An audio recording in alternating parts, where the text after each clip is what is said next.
No, I have it on my.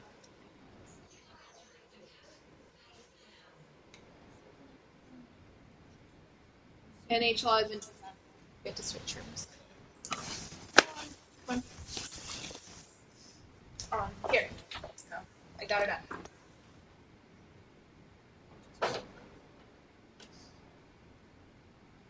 How are you?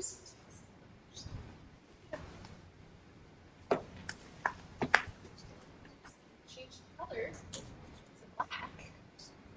I want a pen signature. You can put your hand down, and you can erase it if you don't like the signature.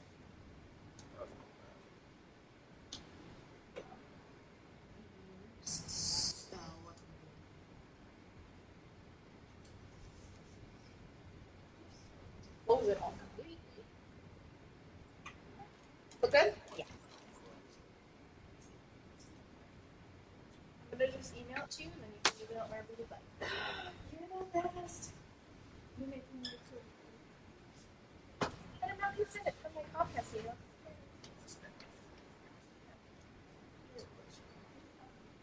Seven. Yeah. I don't remember you. I know.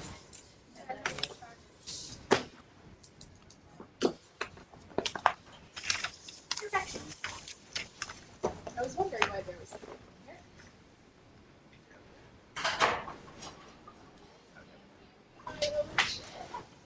You need help? No, I got it. I'm just being whiny.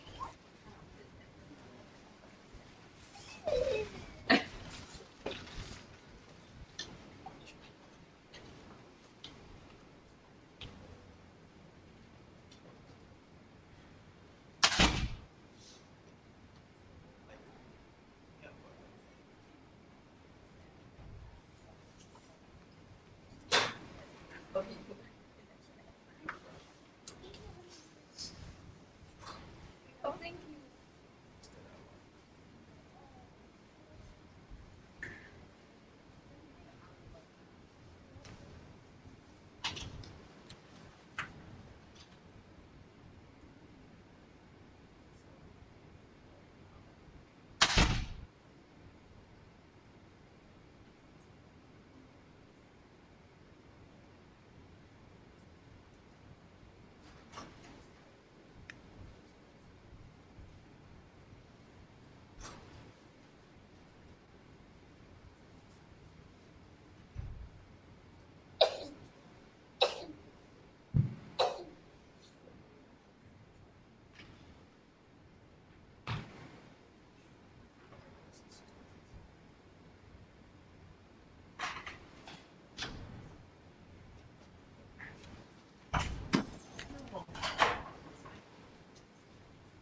Oh wait, now oh wait, this is not Popping locking.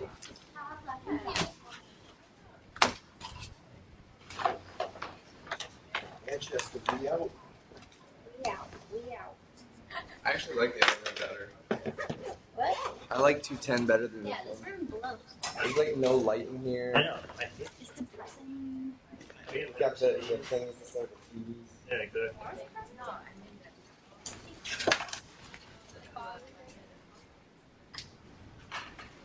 Yeah. Yeah.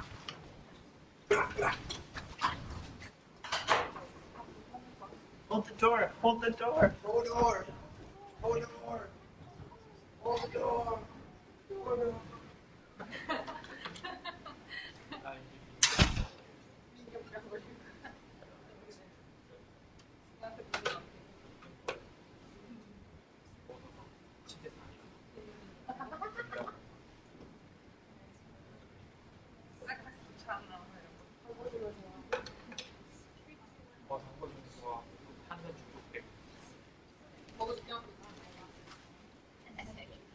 갑자기 먹으니까 되게 보고 싶다 했는데 아무도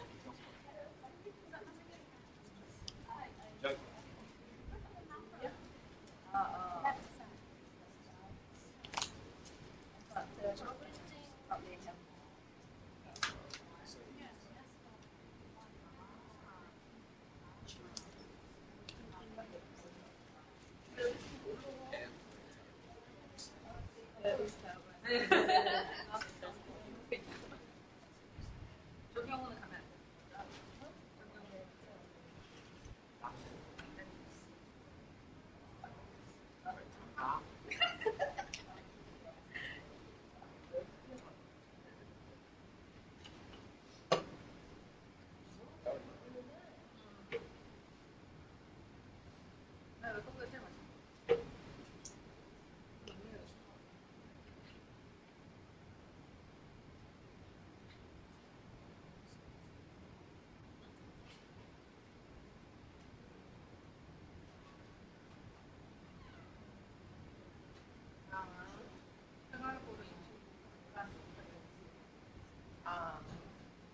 Well, yeah, so like, 영화에서 and I told them, 역할을 맨날 그려줬구만 하니까. okay, and they were like, really, that's why I have to get that I continue on just at my current rate of pay until July. And I talked to Steve. There's like a little bit of like a disconnect. I don't know. Like, all you need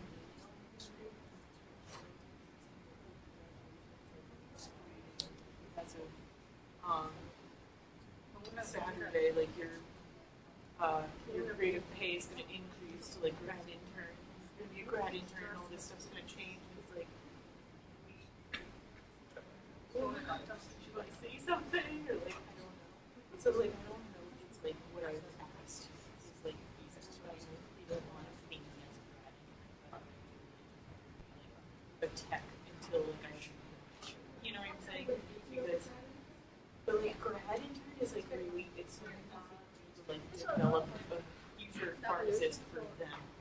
You know, like I'm not. That's not what I'm gonna do. I'm gonna like continue as like support staff, like as basically like just doing regular intern stuff. Like at my current rate of pay. You know, like that was sort of the deal. Like I had no intention of staying on as a pharmacist. So, Not very high. Yeah. No. I think so.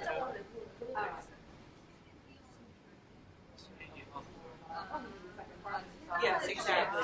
Yeah. Right, but like the whole like purpose of that is so that you can like learn, you know, like be a pharmacist, you know, like do pharmacist stuff. You know what I'm saying? Which is not like what was the point of having two people? Oh, Like, nice day for a wild wedding. Place in it, like That's a a guy, lot of different hey, just like that dog. like street is like a big Oh, my God. like, I think, I'm not a fan of that, so it's nothing now. I highlight, I don't post it. I have my yeah, that's not like yeah, like they're really losing out on the deal in movie. Thanks. You know what I'm saying? How annoying is this? Moving? Yeah.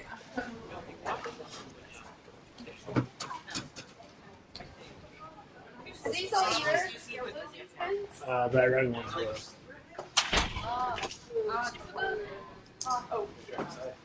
Yeah, just like that, like oh no, those. So why don't you get rid of it? Because I was trying to be nice. Because I like you. I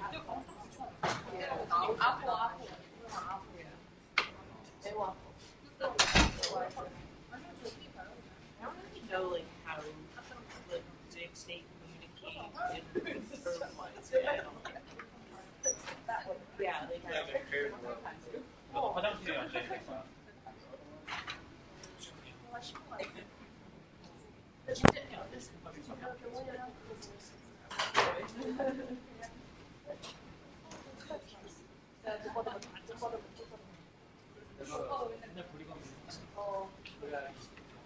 그거 보자마자 이거 영어에서 무조건 100% 보내줘야 돼.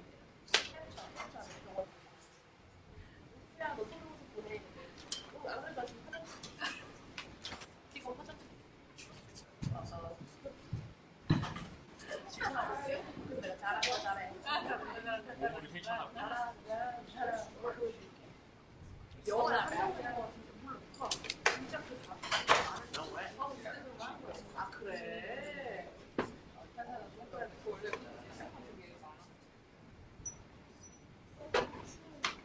아, 아니 영어 보면 나도 이렇게 안 보고. 사람 캡처. 뭐야?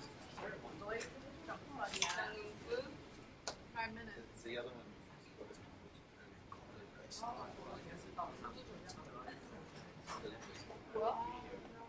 그냥 나무를 할 때,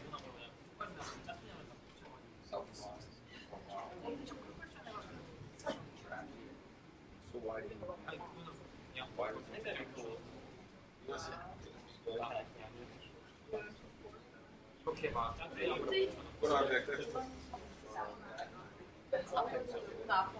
Like here is cheap.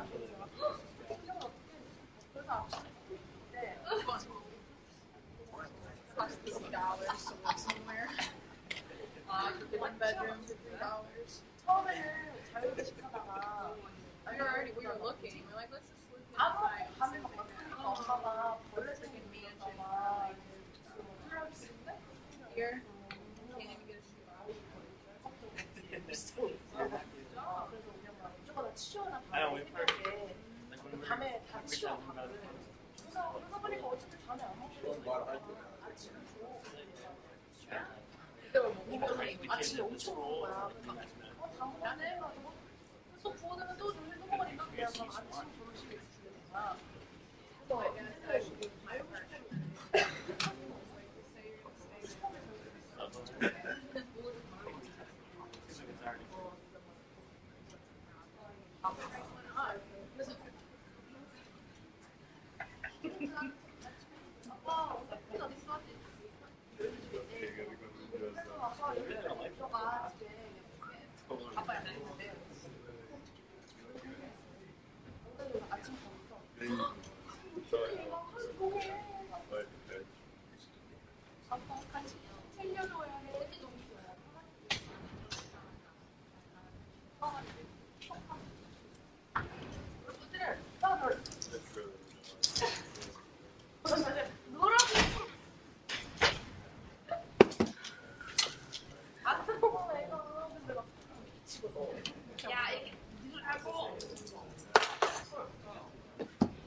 So I It's like check like this.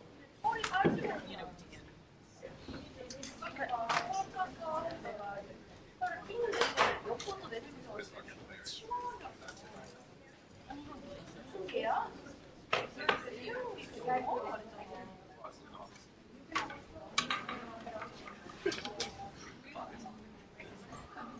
like you lose it because like that.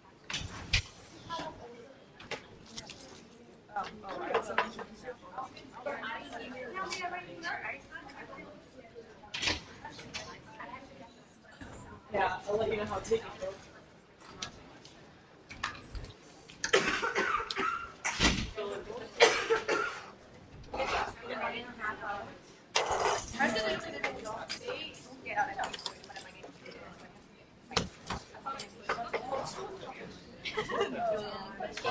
Yeah, I mean,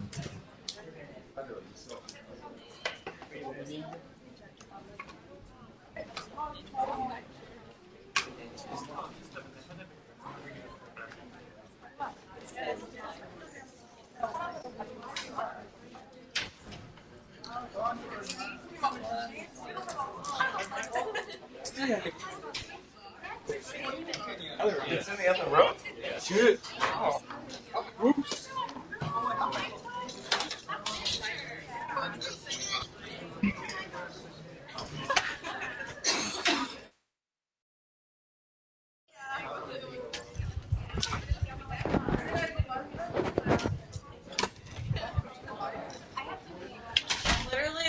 afternoon.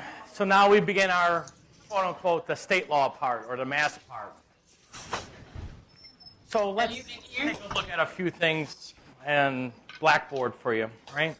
So those of you that haven't looked at Blackboard, you'll see that there's a number of materials that are posted for you. But one of the things that you'll still need to do is to go back into the federal part. And in the federal part, you'll see that they do have that letter, right? So let's just take a couple minutes, go through. Let's see here.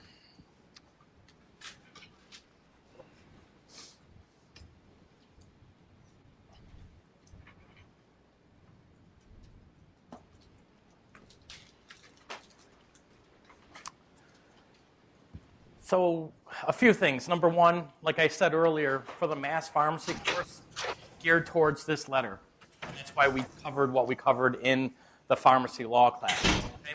But for the mass pharmacy jurisprudence exam, you're going to see, here's the material that the Board of Pharmacy and Mass says that you need to review. So we're going to spend a considerable amount of time going through 247 CMR. Okay?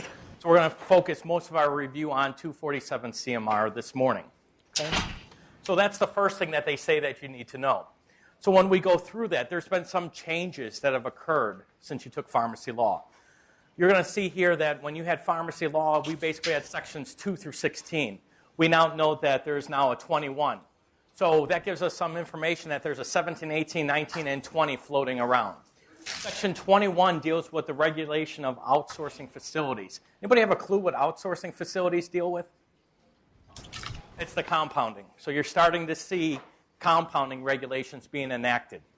Section 17 and 18, I believe, as well as either 19, I believe it's 19, when we look at the draft regs, it's going to deal with codifying 797, 795, and USP 800.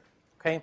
So if you haven't really gone through USP 795 or 797 or 800, I'll show you where you can find the draft regs. Hopefully that'll get you through some of those as well.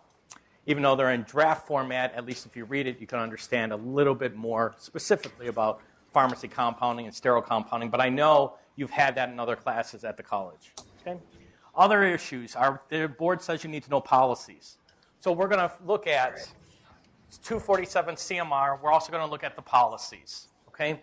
When we look at the policies, it actually helps to ingrain and instill some of the questions that the regulations have put into us. And we'll take a look at some of the policies. Because what a policy is basically an interpretation of a regulation by the governing body. Okay? So the board says you also have to know at least the following policies. And that relates to the theft or loss of a controlled substance. You'll see their education requirements, CE requirements for sterile and non-sterile compounding, but we'll go through that as well after we go through our 247 CMR. So they do require you to know a whole slew of different policies. We're going to touch briefly on sections 105, 720, 721, 722, but if we don't really have time to cover, that relates to the prescription format. That also relates to the issues of Massachusetts interchange and the generic substitution in mass. So we'll look at those as well, and the prescription formats and security standards and the label requirements. Then we're going to look and probably wrap up with looking at a few of the other laws that you need to know. You need to know Chapter 113 and 112. 113 is the actual creation of the Mass Board of Pharmacy, so it's the Mass Board of Pharmacy's composition. It's very small, and the good thing is you can cover that on your own within 5-10 minutes. It tells you how many members are on the board, what days the Board of Pharmacy is supposed to meet, how many agents there are for the board, and what are their duties and requirements for the training for a board appointed individual. And basically the training relates to, anybody want to have a guess what the training relates to as it relates to Board of Pharmacy inspectors? Not just law, but it's more or less geared towards what? Not patient care. It's going to be geared towards USP 795 and 797.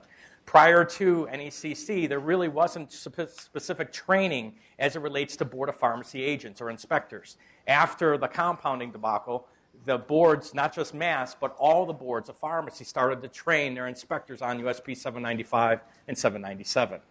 So that's the training requirements for the Board of Pharmacy inspectors. going to have you take a look on your own leisure at your own perusing, chapter 112, and that deals with a lot of this. What you see is that you'll have the law, and the law may be just a paragraph or a sentence. Okay? For example, how long, when we looked at Ober 90 is 2,000 or 3,000 pages in length. Okay? Ober 90 deals with what in the pharmacy world? Deals with patient counseling. Okay, out of the Omnibus Budget Reconciliation Act, that was the law, right? It created Ober 90. Out of the Ober 90, out of the 2,000 plus pages, how much of that 2,000 plus pages related to pharmacy practice? Do you think most of that bill? One paragraph? Less than one sentence of a paragraph? It was basically one paragraph in a 2,000-page bill. So basically what Ober did in that one paragraph, it created the pharmacy counseling provisions that the states have then took into consideration either under their Pharmacy Practice Act or under the Medicare provision or Medicaid provisions. So it takes one sentence and expands. And that's the same thing with the laws. So 112, when you review 112 on your own, you're going to go through this and say, wait a minute, Chapter 247 CMR Section 2 or 3 or 4, they deal with the registration of pharmacists. It talks about examination process. It talks about your wallet certificate as well as your wall certificate. It talks about pharmacy registrations. Okay? So do you not have to review it? No. This is testable material. But at the same time, note that when you review, what I would recommend that you do on your own studying is to take the law, read the law first, and then go through the regulations, because what the regulations do is they expand on the law and makes it more easily to read for you as a practicing pharmacist. Okay? So you'll see there. Also, new sections in Chapter 112 deals with sterile compounding. And you're starting to see the non-resident pharmacies. And you're seeing laws as it relates to regulating non-resident pharmacies. What's a non-resident pharmacy? What's that? That's a pharmacy not in the state. Why do you have to regulate a non-resident pharmacy? Yeah, so basically what happened in the compounding issue was that when the pharmacy sent drugs, not only did it happen within the Commonwealth of Mass, but it happened in other states. And when patients were injured in other states, did those out-of-state pharmacies have the right to go in and inspect or close the pharmacy in Mass? And the answer was no. Why not? Because they didn't have a license issued by that state. So therefore, they relied on the Commonwealth of Mass to do their due diligence. Okay? So now what you started to see are the registration of out-of-state pharmacies. They call them non-resident pharmacies. You transact business in our state, well, we need to protect our patients or our citizens of the state of Mass. How do we do that? We require the out-of-state pharmacies to be registered with our state. Why? In case something happens, we can take an action on their license. Without a license, you have no teeth to go in and take action. Okay? So you start to see all the boards starting to do regulating non-resident pharmacies. There are also, in some states, they may require that not only do the pharmacies have to be registered, but who else? Maybe the pharmacist needs to have a license in that state to practice as well. Okay? So you're going to see a whole lot of maneuvering around as it relates to this, but a lot of the new regs relate to pharmacy compounding and breaks it down into sterile compounding, non-sterile compounding. And Chapter 94C is the mass-controlled substance regulations. Why do we spend so much time in the morning going through the Federal Controlled Substance Act? Because of the fact that a large portion of the Federal Controlled Substance Act is automatically included in Chapter 94C. Okay? And we'll go through some differences in there as well. Okay, so that's testable material for you. Okay? The board, and this is where I'm a little bit at odds with why they tell you have to study this, but they say you have to study sections 1 through section 40 of Chapter 94C. Okay? So they tell you that that's testable material. Now, when we look at how this relates, Chapter 94C not only relates to pharmacists and healthcare providers, who else does Chapter 94C pertain to? You got distributors, manufacturers, but who else? You got researchers. Anybody else? And the answer is yes. It applies to judges. when it relates to jail terms and jail time. In Massachusetts, there is a difference between a schedule and a class. Okay? A schedule, we think of Schedule 1, 2, 3, 4, and 5, as well as in Master Schedule 6s. Okay? Sometimes we use like Class 2 drug, Class 3 drug. You can't do that in Massachusetts. Why? Because in Massachusetts, there's these things called classes of drugs. Okay? And what the class of drugs are for controlled substances is that it doesn't relate to the federal Schedule 1, Schedule 2, or 3. What this relates in sections 31 through 34, right? This relates to the classification of controlled substances where it creates and establishes criminal penalties.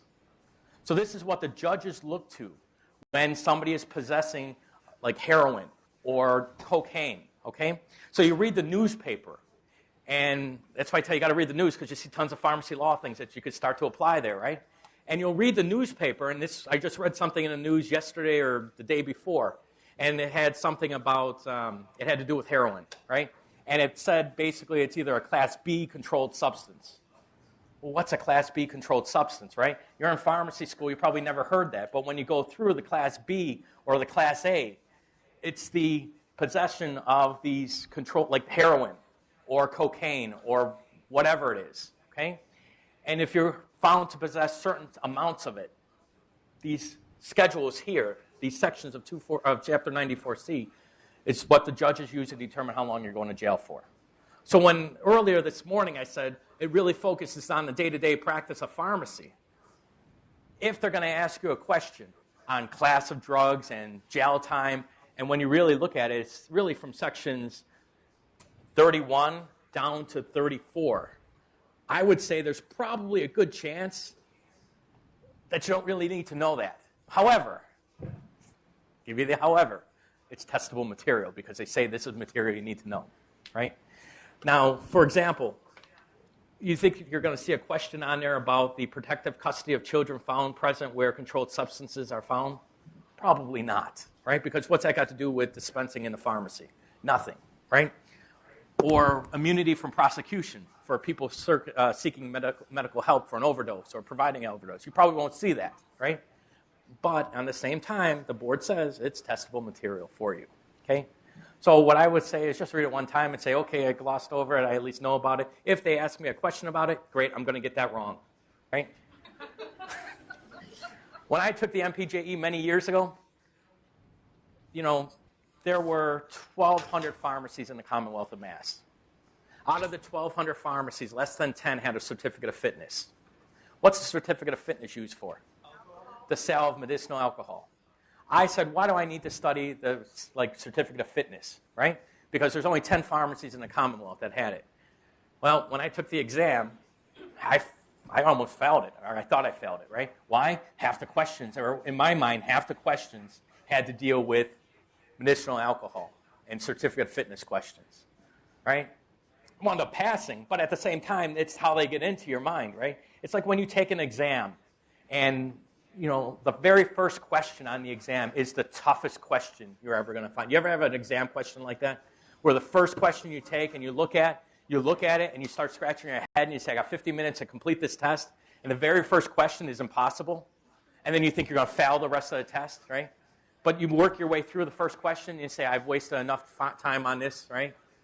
Let me move on and look at the second question, and then they got easier and easier or something like that, right? That's what they might do to you. Like they may throw one of those questions on there. It's testable material. They say you need to know it. Do I say you need to know it? Yeah, because it's on the list. If I was to take the MPJE, would I study that? Probably not. Okay?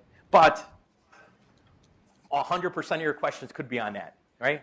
And also keep in mind that they do use some test questions, and they may be using those as the questions that they're testing out there, right? Buyer beware. It's your judgment call on that one, right? But you need to know that.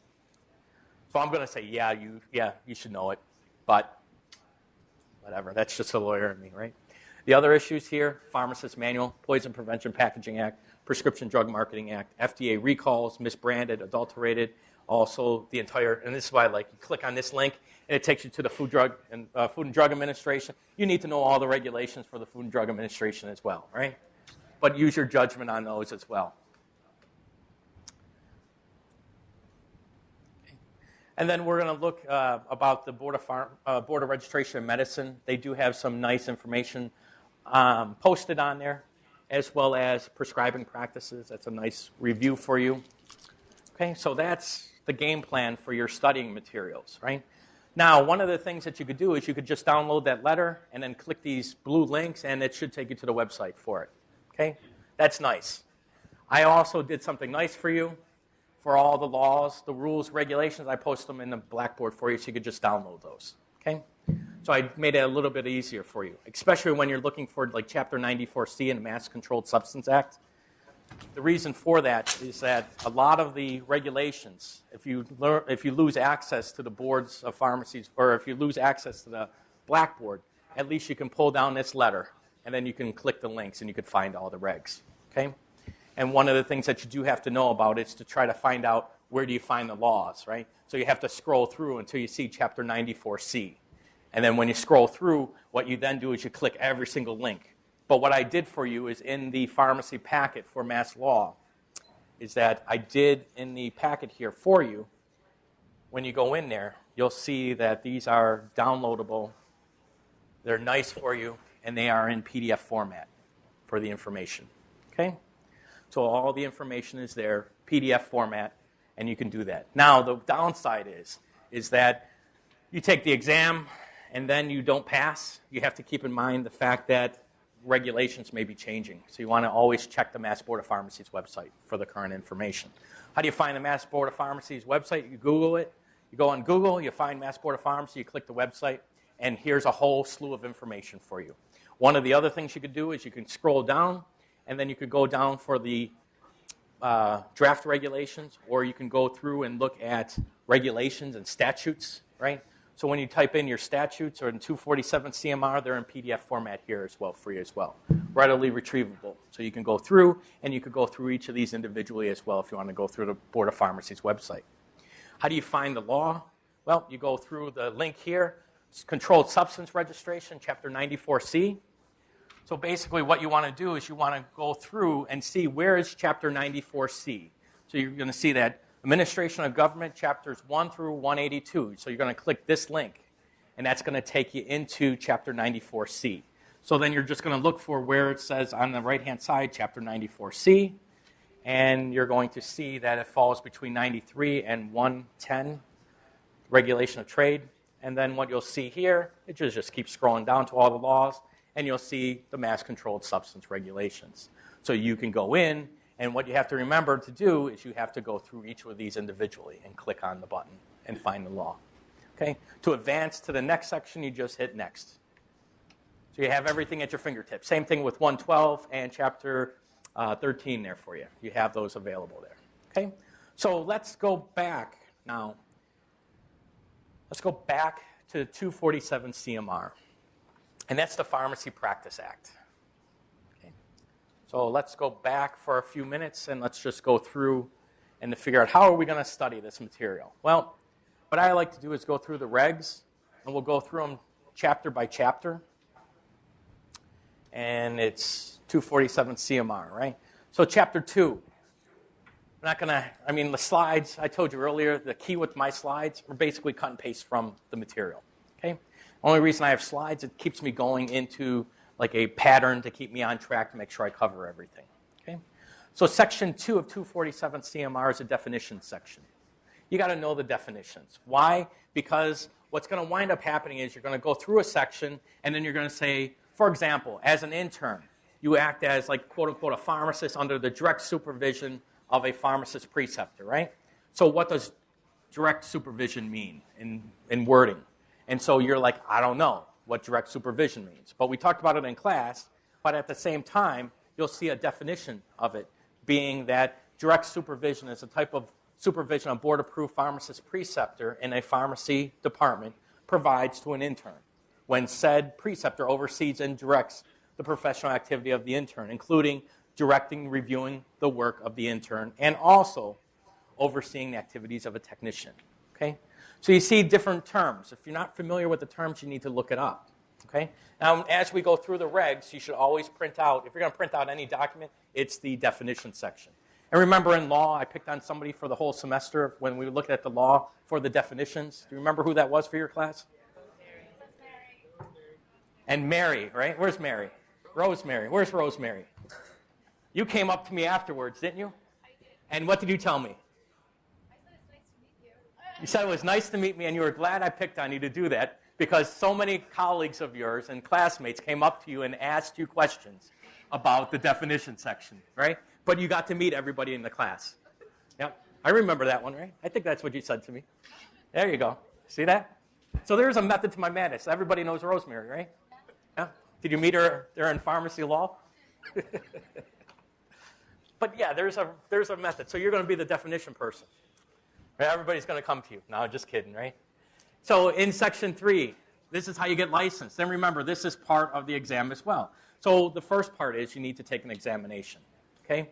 So you have an examination that you have to take to become licensed. And you note that in addition to filling out an application, it depends on the type of school you've gone to, whether it's an ACPE accredited college of pharmacy or non-accredited. You have to know the different mechanisms, right? But for the most part, you fill out an application, you do an internship, you have to have 1,500 hours of internship. How many of you have not done your internship yet?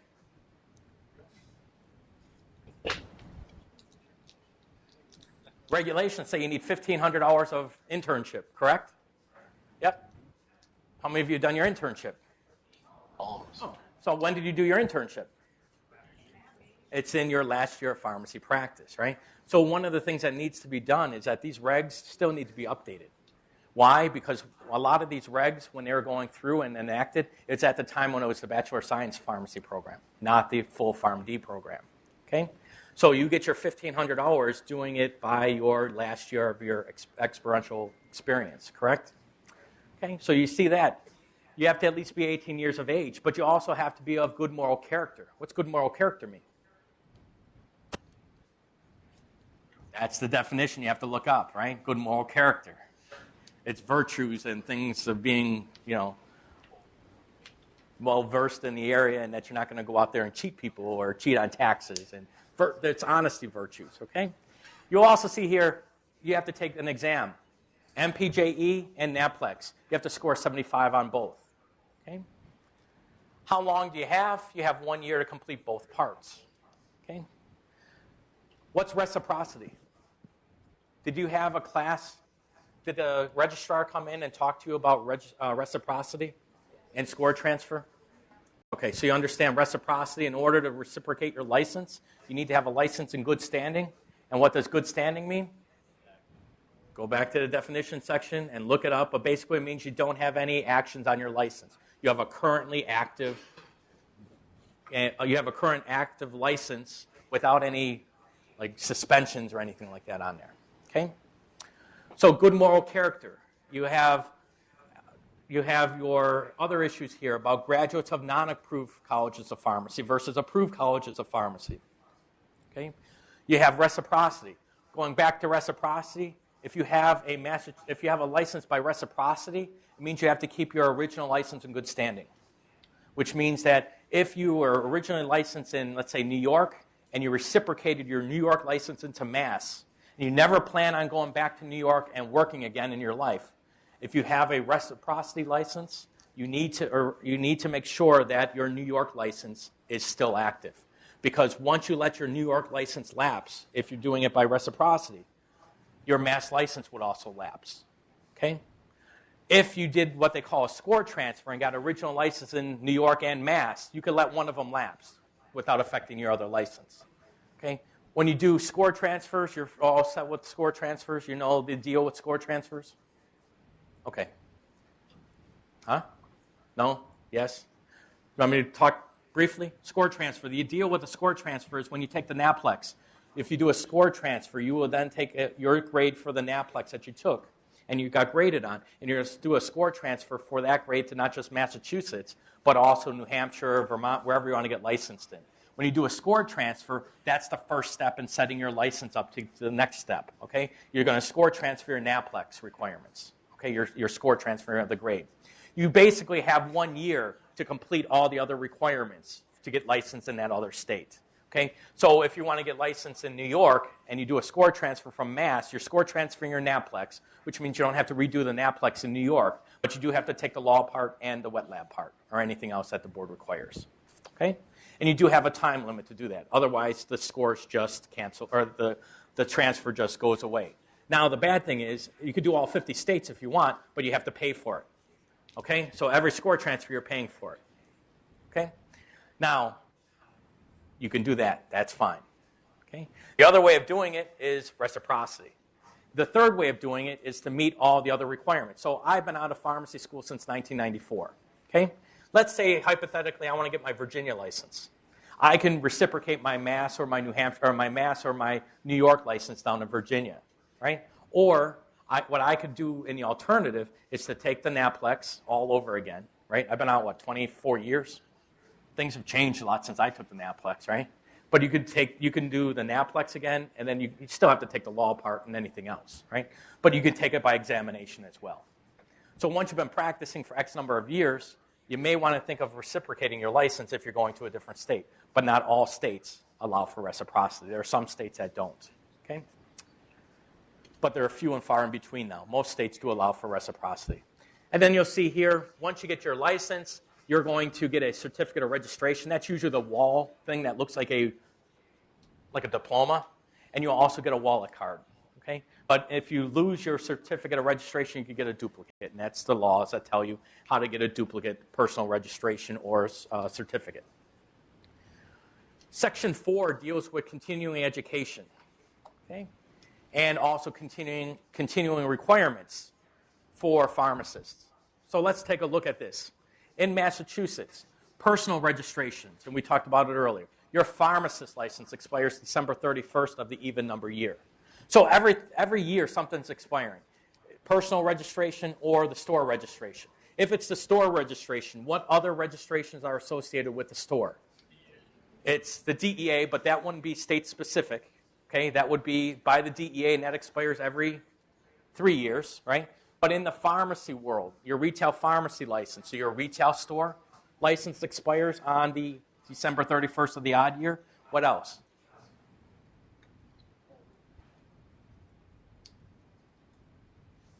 What other licenses expire when the store pharmacy permit expires? There could be two others. The two others are, you're the lone one up there in New Hampshire? Two of us. Two of you. I only see you. I have to figure out how to pan over. What's the other requirements? Certificate of fitness if you have one, that's a store permit, and controlled substance registration. Right? In Massachusetts, everything is a controlled substance. Do you need to have a DEA registration to open up a Massachusetts pharmacy? The answer is no. Okay? If you don't plan on having schedules 2 through 5, you can ask the board for a waiver. You ask the board for a waiver by being excluded from having schedules 2 through 5. You get the waiver, you don't need a DEA number, a DEA registration. Okay? Why do you need a controlled substance registration? Because in Massachusetts, every prescription drug is a controlled substance. It's a Schedule 6. Okay? You also, in Section 402, have what happens if your license is expired or it lapses. So you'll see here, if it's 1 day, you may have to pay a fee. Right? If it's longer, let's say like 2 years or longer, and it's been suspended, you're probably going to have to take the NAPLEX all over again, or the MPJE all over again. Okay? So always take a look to see if your license has been expired or when it's expiring. You need to know that. Also for the exam, you need to know those dates as well. But let's talk about CEs. So on the exam, this could be one of those questions where check all that apply. In 5 seconds, tell me everything you know about CE requirements by the Mass Board of Pharmacy. Come on, rattle them off. 20 credits, when? Per year or renewal cycle? So 20 per year, and it's a calendar year. We go January 1st, December 31st. What else? No more than 8 per day that you can earn. You need some in law. How many in law? 2. How many live? You need 5 live, at least 5 live. Can you obtain all your CEs live? Yes. Can you obtain all your CEs home study? No. Okay? Can you obtain CEs by going to a CME category or a CME convention or a CME? CME is the continuing medical education. Can you, in Massachusetts, use CME as your CE requirements? In Mass, the answer is yes, but what type of CME can you use? Go ahead. Come on, spit it out. Category 1. You said category, so I thought you had it. But yeah, there you go, right there, right? You don't need CEs the year you graduated. What about the year you get licensed? The answer is yes, if you didn't graduate the same year. Okay? What else do you know about CEs? Are 20 CEs the only CEs that you need, or do you need more?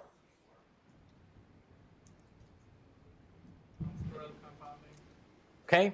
So now let's get into that wrinkle. So you need 20 per calendar year. How many per renewal cycle? You need 40. Got to remember every other year for your renewal, right? So now let's take a look at some interesting things here. All right? So this is where we're looking at some policies. So after you think you've gone through and you know the regs on CEs, guess what? There's additional information you need to know. Okay? So let's look at the policies. And the policies, go back to the website, and you go onto the website there, and you also have them in your Blackboard, right? But you're going to see here CE requirements. So now we get into some additional nitty-gritty as it relates to pharmacy CE. Also, this website and the policy is pretty good because it does spell out the CEs that you have there, right? But when you look at it, it also says, you know, if you're engaged in immunization, okay? So if you're going to immunize patients, you need continuing education requirements for immunization. So beginning January 1st, 2017, relatively new, any pharmacist licensed in the Commonwealth must, and it's not a shall or a may, it's a must, and it's underlined and bold, that you must complete 1 hour of continuing education hour, or one contact hour of CE every 2 years in the area of immunization if he or she engages in or oversees immunizing activities. Okay? So if you're engaging in immunization, you need at least 1 contact hour of CE every 2 years in the area of immunization. Okay? If you're engaged in collaborative practice agreements, your CE requirements, in addition to the 20 hours of CE, you also need to obtain an additional 5 hours. So not only do you need the 20, you need an additional 5. So you need at least 25 contact hours in the area that addresses your practice setting for your collaborative drug therapy practice setting. Okay? So that's an additional amount to the 20. If you're engaged in sterile compounding, you must complete 5 contact hours in the area of sterile compounding. Now, the issue with the sterile compounding is that those 5 count within the 20. Yeah?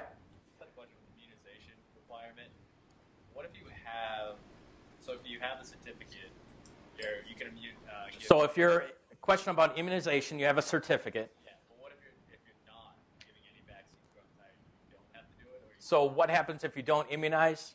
You're not engaging in immunization, you don't need it. Okay? But the question is, well, what happens if you move to a practice setting that requires you to immunize? Then you need to have it. So basically, do you guys do the immunization as part of this? Yeah. So you at least are covered this year, right? And all it is 1 contact hour of CE. How long is a contact hour? It's 50 minutes. So in a way, that's good because it's your practice setting. And when you do CEs, it's always good to do it in your area of practice anyway, right? So to be honest with you, it's 1 contact every 2 years. It's probably not that big a deal to find one. You can go on PowerPack, or you can do a live program and find it that way. Okay. If you're engaged in non-sterile compounding, it's 3 contact hours in the area of non-sterile compounding. Okay.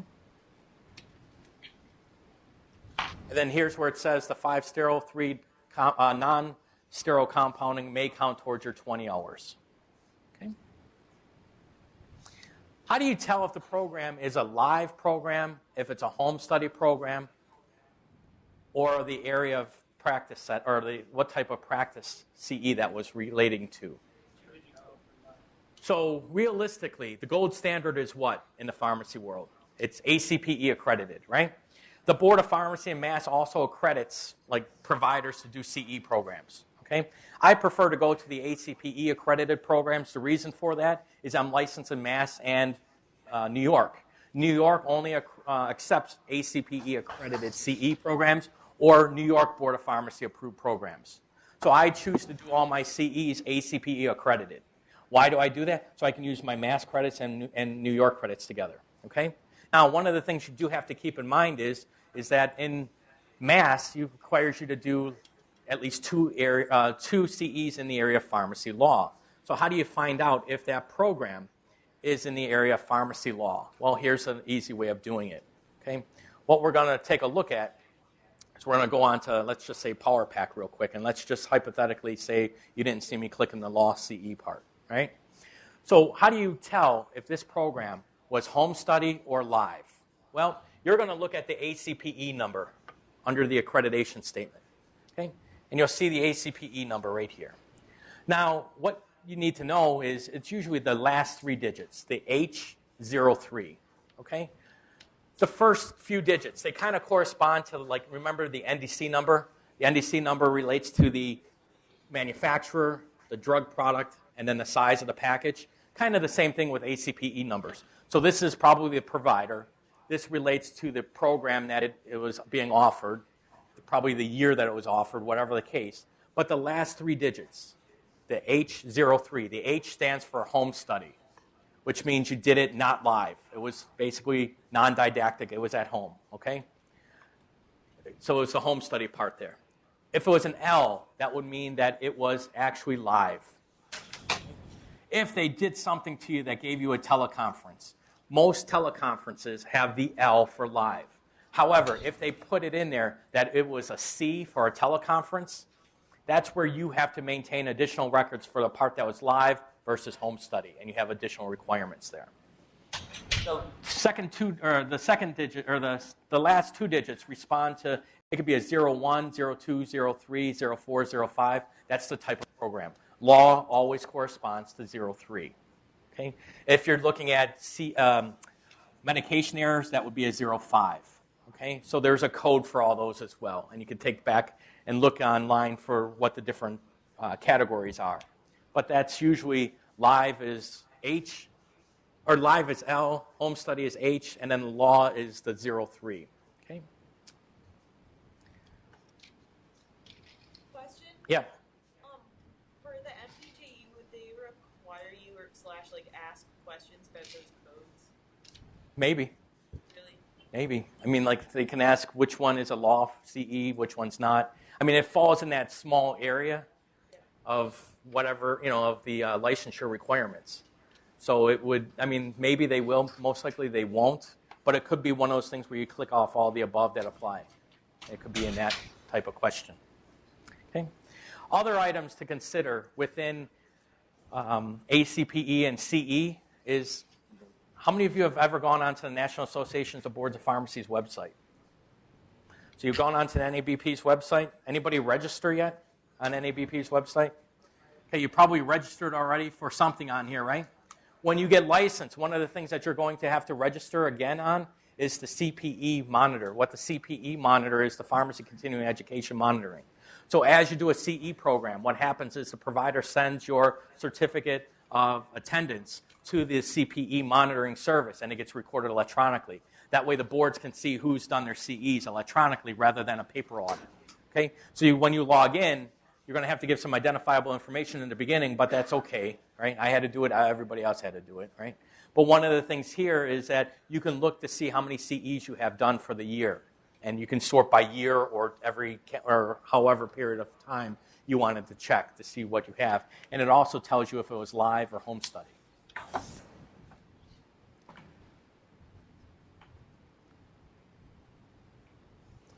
So you got your CE requirements.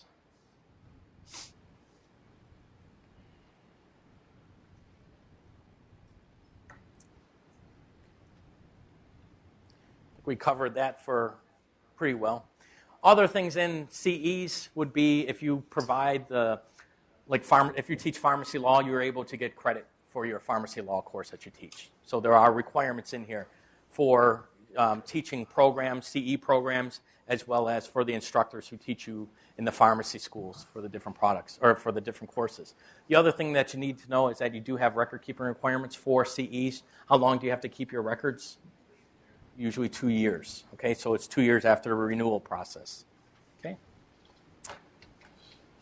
Section 5, we're going to just briefly go through Section 5. Section 5 deals with electronically transmitted prescriptions. Basically covers the exact same thing in federal law. Okay, no difference between federal law and state law on electronic transmitted prescriptions. Same thing with oral C2s, emergency situation. Follows exactly the same thing with the federal laws. That's why we spend so much time on that in the morning time. Okay, and you do see the 7 days here that they have to follow up with the hard copy. So same thing as federal law. Prescription monitoring program, the PMP program, it used to be only for Schedule 2s. Now it's Schedules 2 through 5. It also used to be at the end of 30 days. Now it's within 5 days you have to submit that information to the Department of Public Health. So it is a shorter period of time of how you have to do that. So take a look and see how often you have to actually return that information to the Department of Public Health. And the reason for that is that it helps to update the MassPat. And we have information in the Massachusetts folder for you to take a look at the MassPat program. Okay? So it does go in there about what you're supposed to report as well as the reporting requirements. And also that reporting is the Massachusetts version of the prescription monitoring program. Section 6, I don't know why it does that halfway through, but Section 6 deals with applications to manage pharmacies. It talks about what to do in case of your continuing operation as a manager, change of ownership. One of the things I do recommend that you would do is, if you're making your outline, is to go through each of the sections and then to go through each of these highlighted areas and to use that as your outline. Okay? So when you look at Section 6, you don't need to know like Section 6.07 relates to renewal of a pharmacy permit, but what you can do is you can say, okay, here's the topic. On the front side of the card, tell me about renewal of pharmacy permits. What do you have to do on the back? And then you have the answers. Okay? Other thing is about closing of a pharmacy. Okay, what's required for closing? You have to let the Board of Pharmacy know that you're closing. You have to let them know in a certain period of time by certified mail that you're closing. It's usually how many days? Anybody remember? It's the 14 days, right? So you have issues about what happens when the board inspects and they find a deficiency. Well, you're supposed to provide a plan of correction of how you're going to go about correcting that deficiency.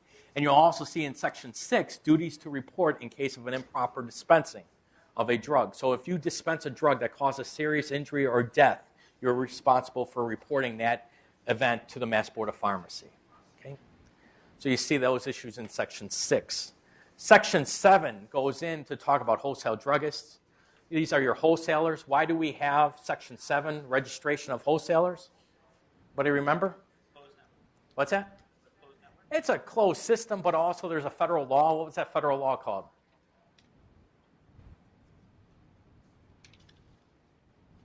It's an amendment to the Food, Drug, and Cosmetic Act that we talked about like maybe 10, 20 minutes ago.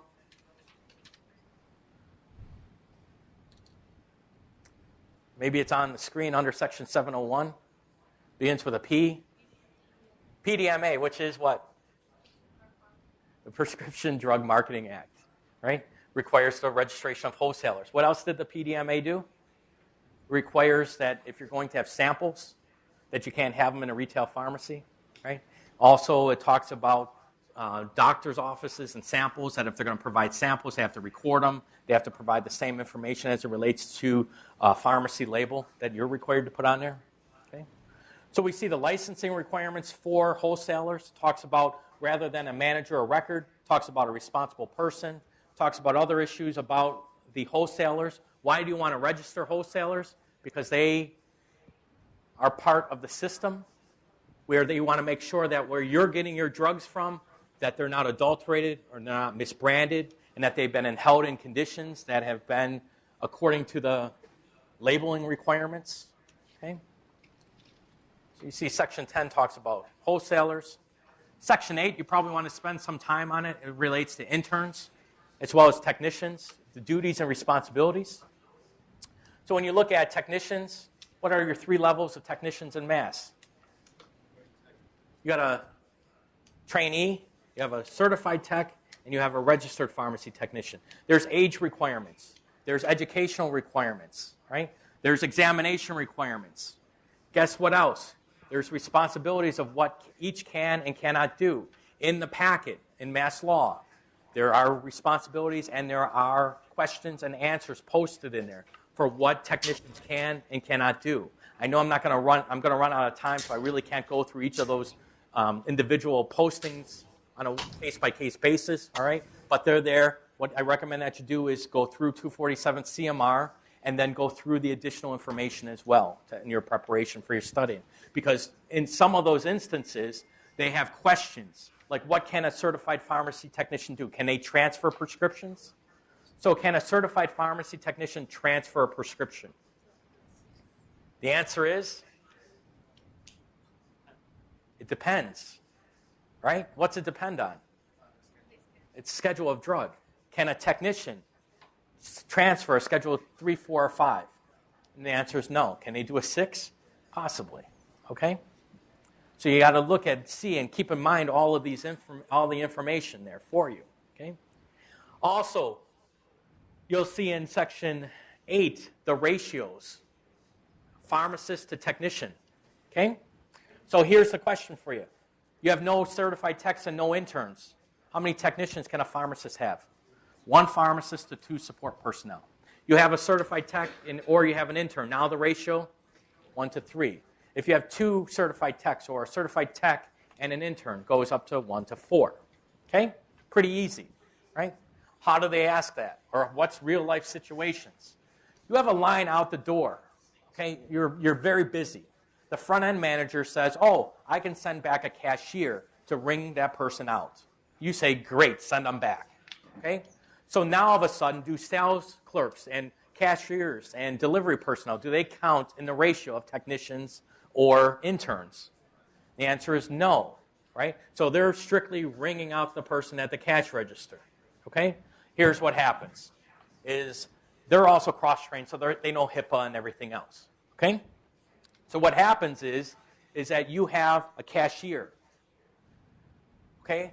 The cashier is ringing out the drug and ringing out the patient. So you're the next in line. They ask your name, that you get the drug, you come back. What does the cashier then do? They make the offer to counsel. Can a cashier make the offer to counsel? No, why not? Because that falls under the responsibility of a technician or an intern or a pharmacist. Okay? Now, all of a sudden, you're already at the max capacity of technicians in the pharmacist to technician ratio. Now, all of a sudden, you have a cashier who makes the offer to counsel. Are you in the quota or are you exceeding the quota now? You exceed the quota. Very next person is the Board of Pharmacy inspector. Okay? How is that supposed to happen in the correct world? Cashier is there. They're just ringing them out, right? So they're not doing any technical information or any technical inputting. What needs to happen to make it correct is you have an intern or a technician stationed here making the offer to counsel and coming back, right? Next person comes in, makes the offer to counsel, and then runs back and do what they're supposed to be doing, right? Technically, that would be okay, right? But it doesn't happen that way. When the cashier makes the offer to counsel, it's exceeding the limit. A second example for you is that delivery personnel do not count in the ratio, okay? So let's just say, hypothetically, you need some extra cash, right? So that day, you're the delivery person, but you're also an intern, okay? It's already working with 1 pharmacist to 4 support personnel. They're already at their ratio, okay? You see a stack of prescriptions that need to be refilled. What do? You're a delivery person, but you're also an intern. What are you going to do? Yeah, you just sit there. You don't do anything. Why? Because if you start putting it into the computer for a refill, you're acting as a technician or an intern or some capacity, somebody acting in their technical manner, and therefore you only have 1 pharmacist working, and you're now exceeding that 1 to 4 ratio or 1 to 3 or whatever the case may be. Okay? That's how you get in trouble for that. Okay? So you need to know the responsibilities and duties of each of the roles. Other important things, and you'll think this is stupid, but they're going to say that you have to wear a name tag. Anybody ever go to work and the first thing that your supervisor or your district manager looks for is your name tag? Why do you think they look for your name tag? Because the law says you have to wear a name tag, right? Realistically, you know what happened? Was that many years ago, pharmacy had no deficiency statements on their inspection, except for 1. What do you think the one deficiency issue was? Nobody was wearing their name tag. So instead of having a clean inspection report, guess what happened? They got written up. They had to go in front of the board because of the fact that they didn't have their name tags on. Okay? Now you have a deficiency statement issued. You have to have what? Plan of correction. Okay? Not only that, but you get an invite to go to Boston to appear before the board of pharmacy. And why are you there? We didn't have our name tag. And that's the only reason. So when you work in the pharmacy world and your supervisor comes in and says, where's your name tag? That's the reason. They don't care if you have your white lab coat on, right? They don't care about the white lab coat, right? The college, they care about your white lab coat, right? You got to have that white lab coat on with your name, right? So the same thing there.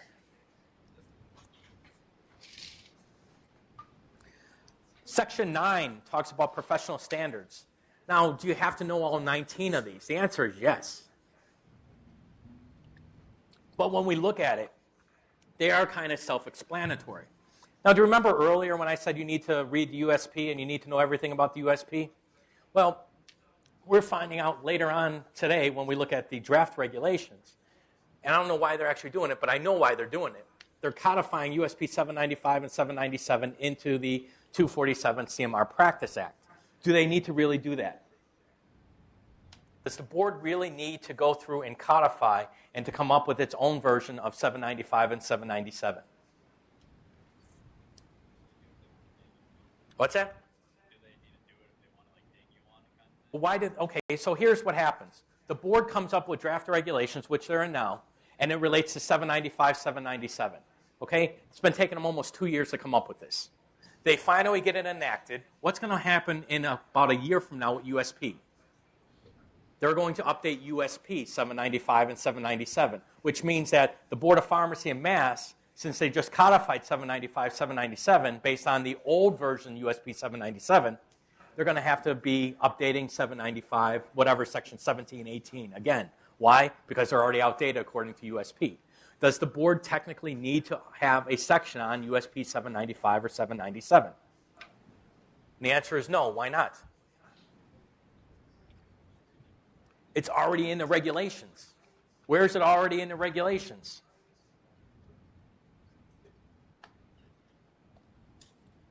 In 901.3, a pharmacist shall observe the standards in the current USP.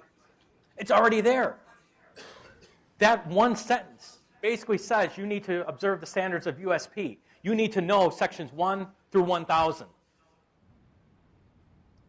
The regulations are already there. Okay? By that one little sentence, the current USP. If the USP changes today, do they need to go through new rulemaking? No. Why not? Because it's the current USP. Okay? Anyway, we see here no fraudulent activities. Right? We'll see no aiding and abetting the unlawful practice of pharmacy, no distributing outdated drugs. We got all these nice things in here, right? So you shall not refuse to compound. You shall now purchase drug samples for the purchase or the purpose of compounding, dispensing, or any way reselling these samples. So technically, you're not supposed to have samples in your retail pharmacy. And you also have to comply with the mandatory counseling provisions. And Section 19 kind of talks about HIPAA, patient confidentiality. Okay? We get into transferring of prescriptions. And this is how do you go about transferring. It's pretty simple here that there's a distinction when you go through the regs, distinction between Schedules 3, 4s, and 5s versus Schedule 6s. Okay? Schedule 3, 4s, and 5s transferred on a one-time basis, or if it was on a real-time online training or computer profile system, you can do as many refills as there are remaining on that, as long as it's still valid within the time period for filling that drug. And for Schedule 3s and 4s, it's 6 months from the date that it's written. You'll also see on here that you're supposed to pull the hard copyright void on it, cancel out the remaining refills, and you have a transfer logbook. Okay? There's also the distinction here of Schedule 6 transfers. You see in Schedule 6 transfers, the regs almost match up 100%. The difference is what? Technicians. It's the pharmacist or certified pharmacy technician. How come they don't say intern?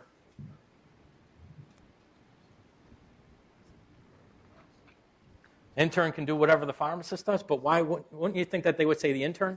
would be the pharmacist, pharmacy intern, or certified tech. The intern acts as a pharmacist under the direct supervision of a pharmacist. So you can make that argument there. But to be honest with you, it would have been better if they spelled out pharmacy intern. Same thing when you look at the ratios. When you look at the ratios of pharmacists to support personnel, you'll see in the pharmacy technician regs 2 certified techs, or a certified tech and an intern. It doesn't say 2 interns. Why doesn't it say 2 interns? Can you have 2 interns working? Yeah. But it doesn't in the regs say that you can have a 1-to-4 with 2 interns. It's been interpreted that way, but it doesn't say it in black and white. Okay? So where do you find the answers to that? The gray area may be found in a policy, but that issue of the 2 interns, not in the policies. Okay? Advertising, you can advertise as long as it's not false or misleading. And then you'll see here requirements for dispensing and refilling prescriptions. Right? You'll see here for Schedule 3s through 6, you shall record on a prescription the date of dispensing, the amount of drug dispensed, and the pharmacist's initials. How many of you actually, when you're working in retail, when you refill a prescription, how many do you actually record on the prescription? So you pull the hard copy for Schedules 3 through 6, and on the back you record your date of dispensing, the amount of drug dispensed, and the pharmacist's initials.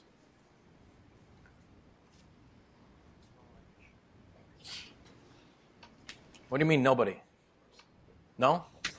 Law says it, regulations say it, doesn't it? It says it in black and white there, pretty clear. This is why I said earlier this morning, how do you pass? My preceptor tells me that you do everything opposite in law, or opposite in real life and practice settings. So that's how you answer those questions. Technically, do you pull the hard copy? Some may, right? So if you're not, how are you complying with the law? Electronic records? Yeah, electronic records. So at the end of day, there's a report that prints out. Anybody know what that report is called? Usually called the end of day report, right? Your computer system has how many drugs you dispensed, your initials, the quantity, right? The end of day report prints out, makes it readily retrievable. So in that end of day report, you have the person, the pharmacist signing, saying, yep, I sign under pains and penalties. I attest that I was here and I dispensed these drugs. So you can either do it hard copy, pulling the hard copy, or electronic. Okay? What happens if if a patient doesn't fill the full amount? What are you supposed to really do in that instance? You're supposed to indicate the quantity dispensed. If you don't put the quantity dispensed, the law is a default rule saying you dispense the full face amount. If the patient has a partial fill, you're supposed to put on there the partial fill amount on that back of the prescription. You don't do it, that's okay, because now we see under 6. Under 6, it says you can use automatic data processing systems. That's your computer system. You can use your computer system to track information for refilling controlled substances 3 through 6. So you don't do it one way, you're covered under 6 by doing it another. Okay? You see how you basically comply with the law, but you really don't understand how you're complying with the law? Another thing is that when you fill a prescription, you're supposed to put the serial number down. You're supposed to put the manufacturer down. You're supposed to put the date of dispensing down. How many of you work with a pharmacist that on the face of the prescription or somewhere on there, they write the manufacturer, the pharmacist's initials, as well as the number of quantity of tablets that they dispense on the initial fill? You're like, we don't do that. But you do that. When do you do that? What do you put on there? Yeah, you call that the back tag. On the back tag, what is on the back tag? The serial number, the pharmacist's initials, the manufacturer. So you're putting that down. You may not think that you're doing that, but you actually are complying with the law. Okay? So you're complying with the law, but you don't understand and fully appreciate that until you start thinking, oh yeah, we do that. We really do. We don't violate the law every time. Okay? Here's another interesting thing to note here, and this is relatively new. It's hydrocodone-only extended-release medication, right? It can only be handled by a pharmacist. It can't be handled by a technician, okay? And there's certain requirements that you have, so take some time and to review the requirements as it relates to hydrocodone-only extended-release medication, Okay? It needs to be stored in a securely locked and substantially constructed cabinet while on the pharmacy premises. The medication is dispensed in a container with child-proof safety caps or within a lock box. What is a lock box? Safe. Yeah, it's kind of like a safe, right? Patients can buy them. They're small, right? Basically has a lock, a key, and you throw the drug in there. And the reason for it is that it prevents people from diverting controlled substances. Okay? Your pharmacies also have to have a sign that says, we sell lock boxes. Why do you have to have that sign that says, we sell lock boxes? Because there's a law. Where do you find the law? It's in Chapter 94C. Chapter 94C says that you need to have a sign that says, we sell lock boxes. You have to have those in there. Okay? So you have information to review here about the extended release hydrocodone-containing products. I think that, what's the brand name for that? Was it Zihydro or something like that? If you remember when, if you were in the Commonwealth at the time, it was Governor Patrick saying that we're not going to allow that to be sold in mass, and then the company that manufactured it threatened to sue the Commonwealth of Mass, saying it's approved by the FDA. The state doesn't have authority to regulate. Anybody remember that one? No? It was Zihydro was the brand name for that product. Okay? So that's a number of years back, but that's why you started to see that there. You also need a letter of medical necessity for that. It needs to be readily retrievable. Okay? Maintenance of files in mass. How do you file your prescriptions? It's your Schedule 2, separate from 3, 4, and 5, and a third category for Schedule 6s and anything else you have prescriptions for. And then you have issues about verifying prescriptive authority, your prospective DUR, as well as your maintenance of patient records and patient counseling. In mass, who do you make the offer to counsel to? You make it to everyone in real life. In the law, who is it to? Is it to just new prescriptions, or is it for new and refill? So in the law, 94C, it's just to patients that are receiving the drug and it's new to them. Okay? In real life, this is where you have to break that law or break that myth. You make the offer to counsel to everybody. That's a best practice. And not only that, but if you make everybody the offer to counsel, you don't have to worry about was it a new prescription or a refill, but the law says it's a new prescription for that drug. Also in 94C, they do talk about the offer to counsel. If the patient picks it up, it's the offer to counsel. If the patient doesn't pick it up and they deliver, you have to provide a written offer to counsel for delivery. And if the next door neighbor picks it up, you have to provide the offer to counsel, but one of the requirements for the offer to counsel is what? You have to provide a toll-free telephone number. And the way that this usually happens is if the patient has any questions about the drug, they can call us. Our number is on the label. The number on the pharmacy label is probably not toll-free. Okay? So you may be in violation of the Mass Controlled Substance Act, as well as a few other things, which are labels. But anyway, that's besides the point. Okay? And then you all know what to counsel a patient on and how to conduct the counseling. Okay? How about we take a 5 to 10 minute break? We'll come back around quarter after. Okay? And then we'll continue with sections 10 through 16.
Like using it in that setting of me.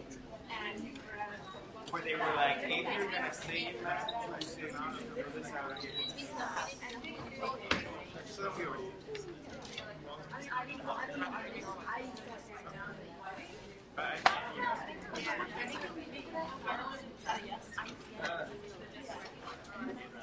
Okay, everyone is. So let's not write it down. This is what they say about. You don't need Gary? All the four answers. Are you writing one from everyone?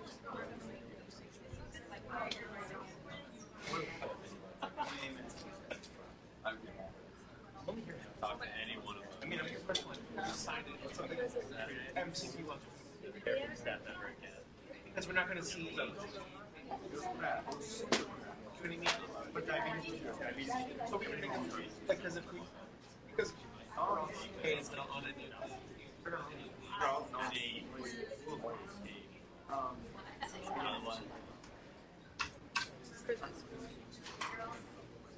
So I think we just write it and just say, but she was first with I saw you.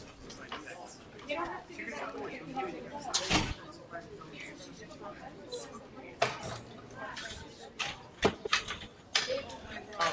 follow her on Instagram? Why did you have we were eating food like across the country? No. I feel like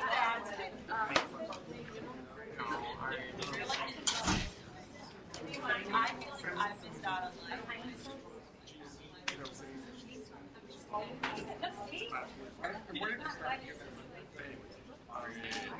Wait, what are you doing? I'm just doing it just so that when they want I'm really excited. no, make it seem greater. Oh, say what state you're going to. Have extra. But it's because I You're a culture for it? I have all the places. I'm going to say on behalf of the board.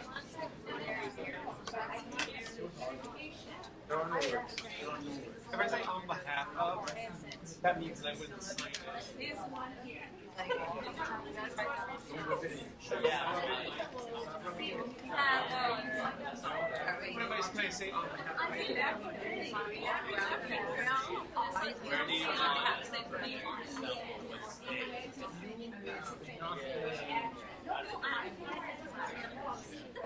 I want to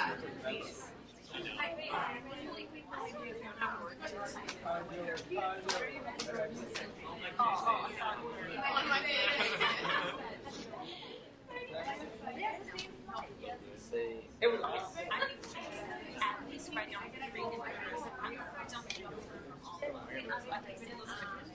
Oh yeah, I'm just writing. I'm not. Yeah, no. Well, I'm gonna say the same thing in different ways.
I'll go anywhere.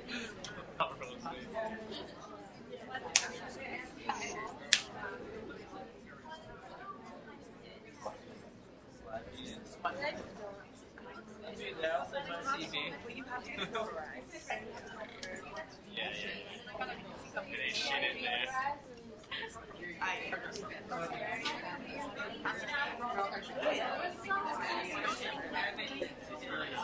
It's just a boss.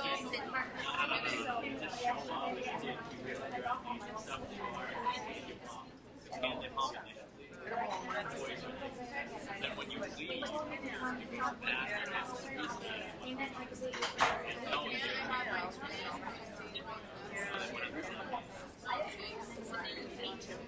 yeah, whoever goes to this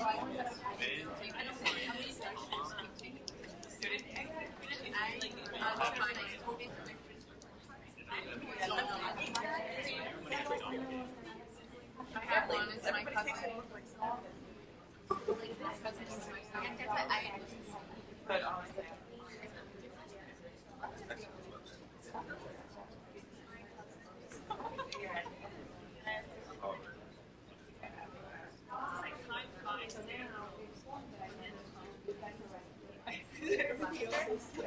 yeah, exactly. Yeah, that's the application. What I think.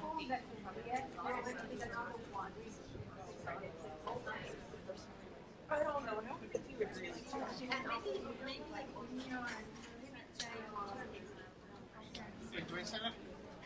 I wrote down. Yeah, I wrote. Really, Your gaming content, mine is really I'm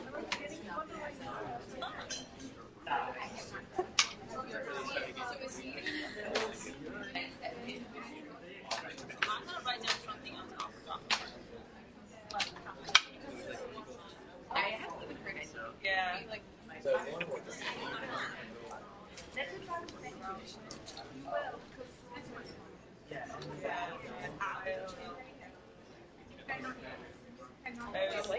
I just feel like you don't need to. Out. Have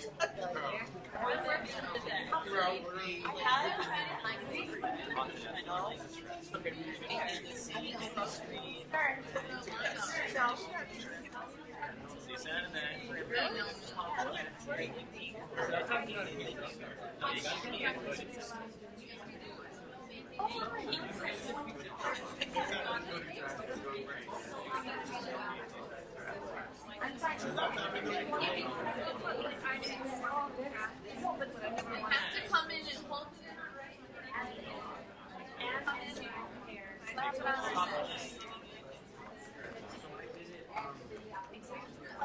I haven't really worked. I want to bet. I've been there 2 years ago. Last year,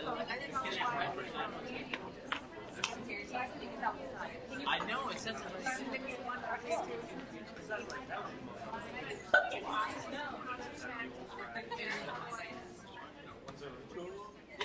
And what? Literally, that's it. What? Oh my god, there's so many programs. some of the programs.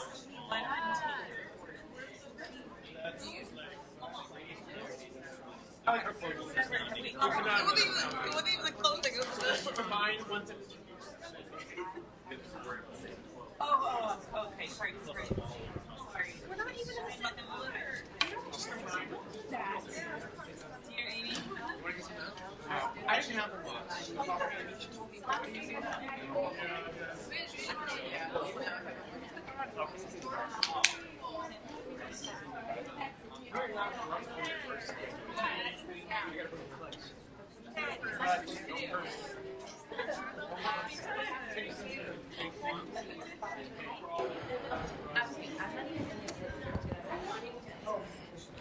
Okay, so let's get started again.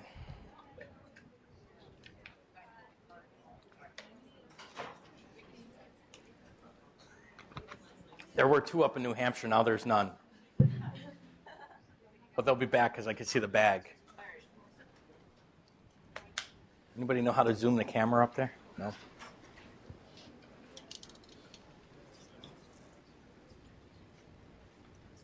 I don't want to mess with it. But there is a way I think I can zoom in around there. Yeah. So grounds for discipline, section 10, right? So here's a few interesting things to note here. This is testable material, right? Basically tells you here's an adjudicatory hearing, here's a complaint, here's a conviction. order to show cause. You get some definitions, right? But basically, one of the important things to note here is that the board can take action on your license for a whole slew of items. They can take a whole, basically it goes from A to CC. So how many letters in the alphabet? 26. Not a trick question, right? Plus 3, 29 items that they can take action on your license for. Example, you had a plan of correction, but you had a deficiency statement from the board, but you never filed a plan of correction. The board can take action on your license. If you've engaged in the misconduct in the profession of engaging in the misconduct in the practice of the profession, engaging in conduct beyond authorized scope of a pharmacist, a pharmacy intern, or pharmacy technician, their action can be taken. What's engaging in conduct beyond the authorized scope? Can a pharmacy technician counsel? Nope. Do you allow technicians to counsel? Do you see it happening? Yep. There you go right there. They can take action. Why can they take action? They can take action on the pharmacist, the supervising manager of record. Why? Because they're responsible for creating and overseeing what's going on in the store. They can also take action on a technician. Why? Because they're licensed and registered by the board. Okay? You'll see information about engaging in abuse or illegal use of prescription drugs or controlled substances, these things about revocation. But take a look at item S. And this is the reason I don't ask questions about MPJE questions. Okay? And this is the reason why I do the review the way I do, is I show you, here's the material. It's your responsibility for studying the material, and let's see how it applies. But what's S say? Cheating on or attempting to compromise the integrity of any licensing or registration exam. Why do we have to have that? Shouldn't that just say it's against your good moral character? Yeah, it should be that, right? Same thing is, remember when we looked at some of the regulations in pharmacy law about you have to open up a pharmacy. The pharmacy has to be 300 square feet, right? You also have to floor-to-ceiling barrier, right? You have to have an alarm. But you also have to have a sink. Why couldn't they just say you could have a sink? Why does it say it has to have a sink with hot and cold running water? Because people tried to circumvent the law by having a sink without having hot and cold running water, right? So why do we have to have this about cheating or attempting to compromise the integrity of any licensing or registration exam? Because it happened. When did it happen? It happened 7-8 years ago. Not here in Mass. Okay, wasn't me. But basically, here's what happened. 7-8 years ago, you had a professor in another college of pharmacy, I believe it was down south, telling their students, we want to do a review course. I want you to remember 10 questions, you to remember 10, you to do another 10, and then come back and report to me all these questions. And then they created their own database. Well, guess what happened? The boards found out about that. Okay? And here's the worst part for our students up here. We had nothing to do with it, to my knowledge. None of our students had anything to do with it. But if you got licensed that year, and guess what happened? The boards all took action on all the pharmacists, the recent graduates, and said you don't have a license. And the reason for that is that the exam questions were compromised. And so everybody that got licensed about 7-8 years ago, they all had to retake the MPJE. Now the question is, you think that happened instantaneously, like a week or two later? No. Why? The database is probably thousands of questions, right? So what do you think happened? 3 or 4 months later, they got around to restarting the testing again. So a lot of the boards said, well, wait a minute, if you're going to cheat, we're going to have to put a regulation in. But we already do have a regulation in there. Where's the regulation? You have to be of good moral character, right? So now we have to have this thing in here by saying if you cheated on the exam, we could take action on your license. But technically, they could have taken action anyway, okay? T says having been disciplined in another jurisdiction. So if you're licensed in 50 states and you did a medication error that was reported in the state of Greenacre, any other state that you're working in and have a license in could take action on your license. Okay?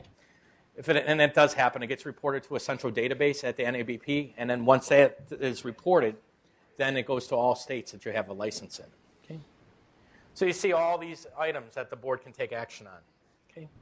There's disciplinary action. What are the different things about consent agreements and things like that? They may ask that, so you should know that for your review. Read it at least once to make sure that you understand a consent agreement or a suspension, right? But most of this is self-explanatory. Hopefully it's not one of those ones where it says check off all the above that apply, and then all the above that you need to know all 29 of these items, right? At least you know there's 29. So maybe on your checkoff list, you go through at least 29, and you only have 28 checkoff lists on that list. You know you're missing one, and then count that whole question wrong, right? The one bad thing about the way that they do the test today is that they're computerized.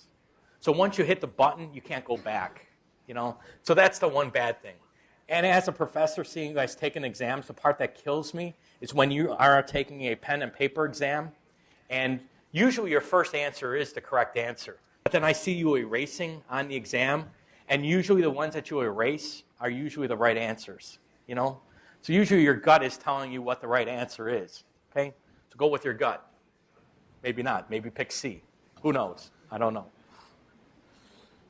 Don't know the answers. Why do you have to register under Controlled Substance Act? What is this? Registration under Controlled Substance Act. Why do you have to register? In mass, everything is a controlled substance, okay? So you need to have a registration. When do the registrations expire for the controlled substance registration? We noted earlier what? For a pharmacy, it's December 31st of the odd year, right? What about an outsourcing facility?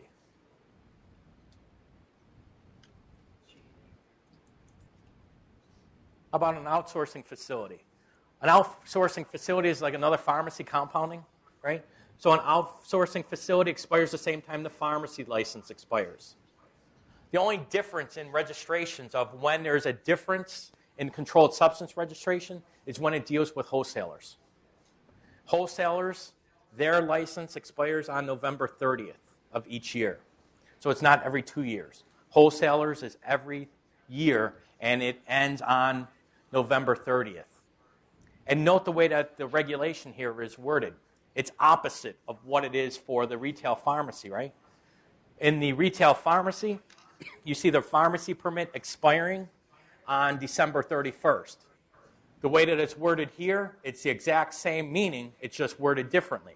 The pharmacy, a controlled substance registration issued to a pharmacy shall be valid for 2 years beginning on January 1st of the even number year. When does it expire?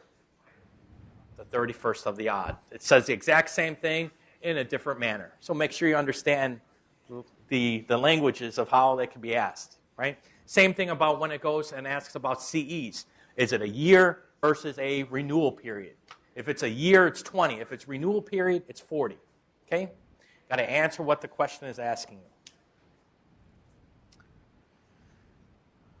Okay, you have changes in name and address. If there's a change in name or address, you have to let the board know about that beforehand. And also changes of name, you have to provide some additional information.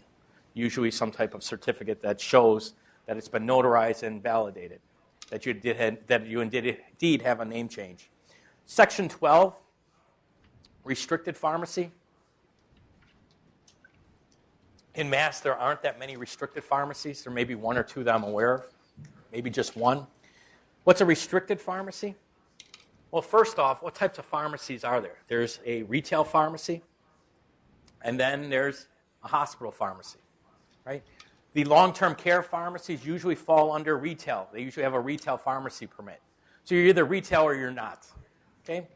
So under the retail or you're not, you have this thing called a restricted pharmacy.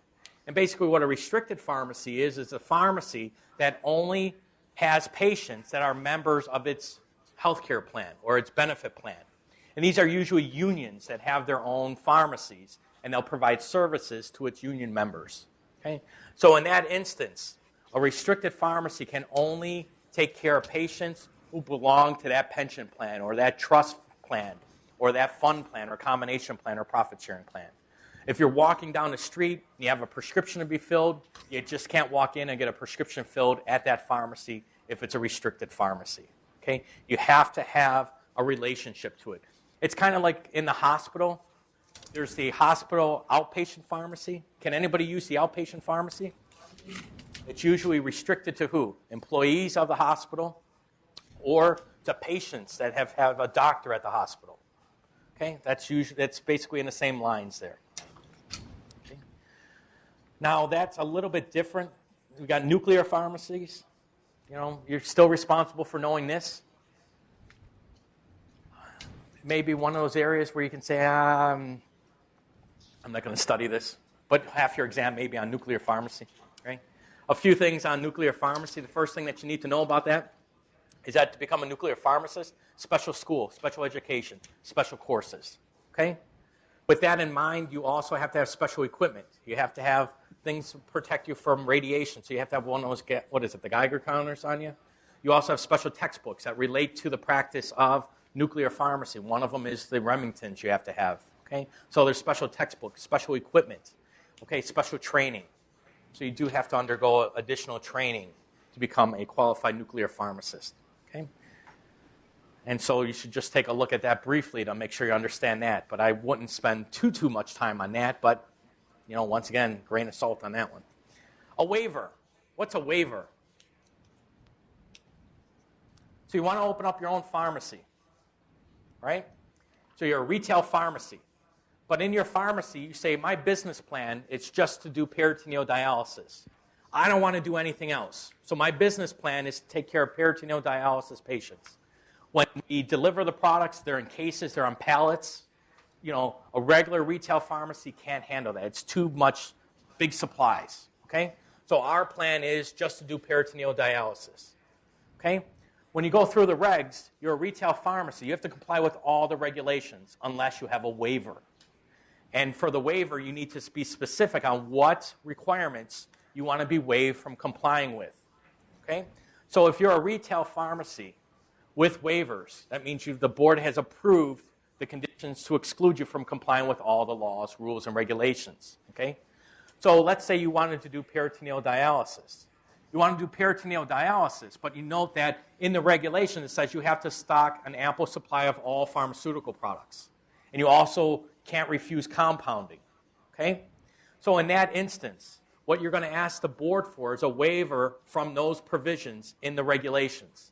You're going to state with specificity the actual regulation that you're asking for a waiver from and to provide the public rationale. Why is it best for the public to have the board grant a waiver from that request, okay? Another way of looking at it is that the regulations say that your pharmacy has to have a sign on the outside of your pharmacy. Let's say that the town that your pharmacy is proposed to be built in does not allow you to have a sign on the exterior of your building. Okay? The town says you can't put a sign. The board says you need to have a sign. You go to the town and they say no. You go to the board, they say you need to have a sign. Okay? There's no other pharmacy in the town. Why? Because nobody wanted to fight that battle.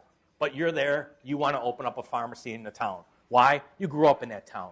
You live in that town. You want to have a pharmacy in that town. Okay? That's your business plan. I want to open it up. What do? You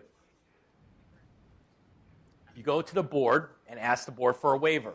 You ask the board for a waiver from the requirements for having the exterior of the sign. You go and you show the compelling public interest. Okay?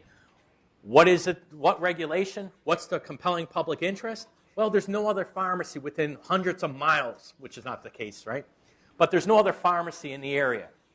Okay? We want to provide pharmaceutical care to the citizens of the town of Greenacre. Okay? So you go through, the board says, okay, we'll grant that waiver. And you show the reasons why the compelling interest is there. Okay? And what happens is at the end, the board issues you a waiver. What do you do with the waiver once you're done with it? Trash it? No, you file it with your other paperwork. Why? When the inspector comes in, they're going to say, how come you don't have a sign on the exterior of their building? You'll go on through your records and say, I was waived from that. Here's my waiver. Okay? It's basically a letter with the official seal at the bottom signed by the board. That's all a waiver is. Okay? But there's a process to getting waived from a specific regulation. CQI, important that you take a look at that. It's more than medication errors. It relates to quality-related events, which include incorrect drug dispensing, incorrect strength, incorrect dosage form, but also the failure to identify and manage overutilization, therapeutic duplication, drug disease contraindications, drug-drug interactions, and the like. Make a long story short, each pharmacy has to have a CQI program. Each pharmacy has to undergo training in the area of CQI. If you notice that your pharmacy has given somebody the wrong drug, part of your CQI, what's the legal answer to the test question? Legal answer to the test question is if you don't know it, it's usually in the best interest of the patient. You gave the wrong drug to the patient. What is in the best interest of the patient that you do? Let the patient know. Okay, what else? Call the doctor. What else? You talk to the patient, you talk to the doctor, you err on the side of caution, you can't get in touch with the doctor, have the patient go to the emergency room. Let them see him there. Okay? Best interest of the patient is usually the legal answer. The prescription is too early to fill. Can you fill it? Best interest of the patient. It's a pain med. Do you fill it? No. Right? It's a narcotic. Right? You're not going to refill that early. Why? Let's give you an example of it. Doctor writes a prescription for morphine or for any drug. Let's say Tylenol codeine. What schedule does Tylenol codeine belong to? Schedule 3. With the directions, take 1 tablet every, what's the normal directions? What? For Tylenol codeine. What, twice a day, 3 times a day, whatever the case may be, right? So you got a 30-day supply with 5 refills. Okay, so that's good for how many months? That's good for 6 months, right? Next 6 months, patient comes in, gets another 6 months of refills. What's the earliest date that you'll refill that C3 prescription? What's that? It's a 30-day supply. What's the earliest that you'll fill that C3 prescription? 5 days early? Okay, let's take an example of 5 days early. Wow. So you go 5 days early. 5 days early. How many months in the year are there? There's 12. 12 times 5 is what? 60 days. How many months is 60 days? That's 2 months. So in your calendar year, by filling that 5 days early, your calendar year has gone from 12 up to 14 months. So you gave the patient an extra 2 months of drug just by filling it 5 days early. Now let's look at it from another side. Let's be more conservative. Let's go 2 days, okay? 2 or 3. If you go 3, that comes out to be 13 days or 13 months, right? 3 times 12 is 36. You go 2 days early, you're still giving them almost an extra month in the year, right? You got 24 days in that calendar month, right? That's almost like an extra February. You get the idea, right? 2 days, you're thinking, oh, I'm very conservative. But at the end of the year, it is still almost an extra month. Okay? It's your license, your call. Okay? Usually, some people say it's whatever the insurance pays, right? When I worked up in Maine, I was doing acquisitions and things like that. Anybody from Maine? Nobody up in New Hampshire, right? But, like they would fill things early all the time up in Maine. I'm like, this is 10 days early. That's all right. I'm like, what? I'm from New York. We don't do that. It's Maine. It's a different way of living, right? But think about it. If you did something 10 days early, man, 10 days times 12, you're almost looking at an extra 4 months out of the year, right? Everything's starting to crack down on that. Another thing for you is, on an albuterol inhaler, how many days supply is an albuterol inhaler? But depends, right? Some pharmacists put 5 day supply. No? You can get it through the insurance earlier that way. Right? By doing it that way, you see the idea comes with fraud, waste, and abuse. Okay? So you got to also keep in mind fraud, waste, and abuse, but that's for another topic. Right? You got your CQI here. Well, let's look at it from a CQI perspective. Patient comes in with albuterol inhaler. Directions use as directed. Quantity of 2 inhalers. What's the date supply that you put down on there? You can't fill it? Why not? Use as directed. Not good? Why not? Huh? Where in the law does it say you need a frequency? It doesn't. Doesn't. Right? It's a good pharmacy practice that you have the frequency on there. Why? Because patients have died from overutilizing albuterol inhaler. And the last thing you want is your initials on there for the last fill because that's what they used. They used it too much and they died and your initials were on there. Right?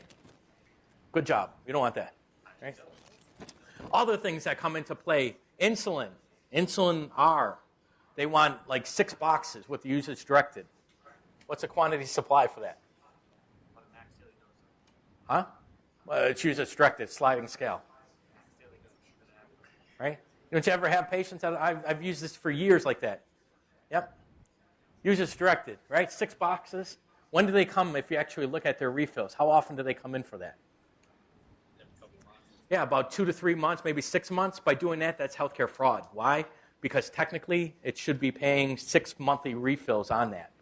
Okay, so that's how you get in trouble for doing that. Same thing like with those ointments. You know, like it's a small area. You know, you put a 30-day supply on it when it's a huge area, and then it comes back too early to refill, right? But those are one of your judgment calls on that one. Okay?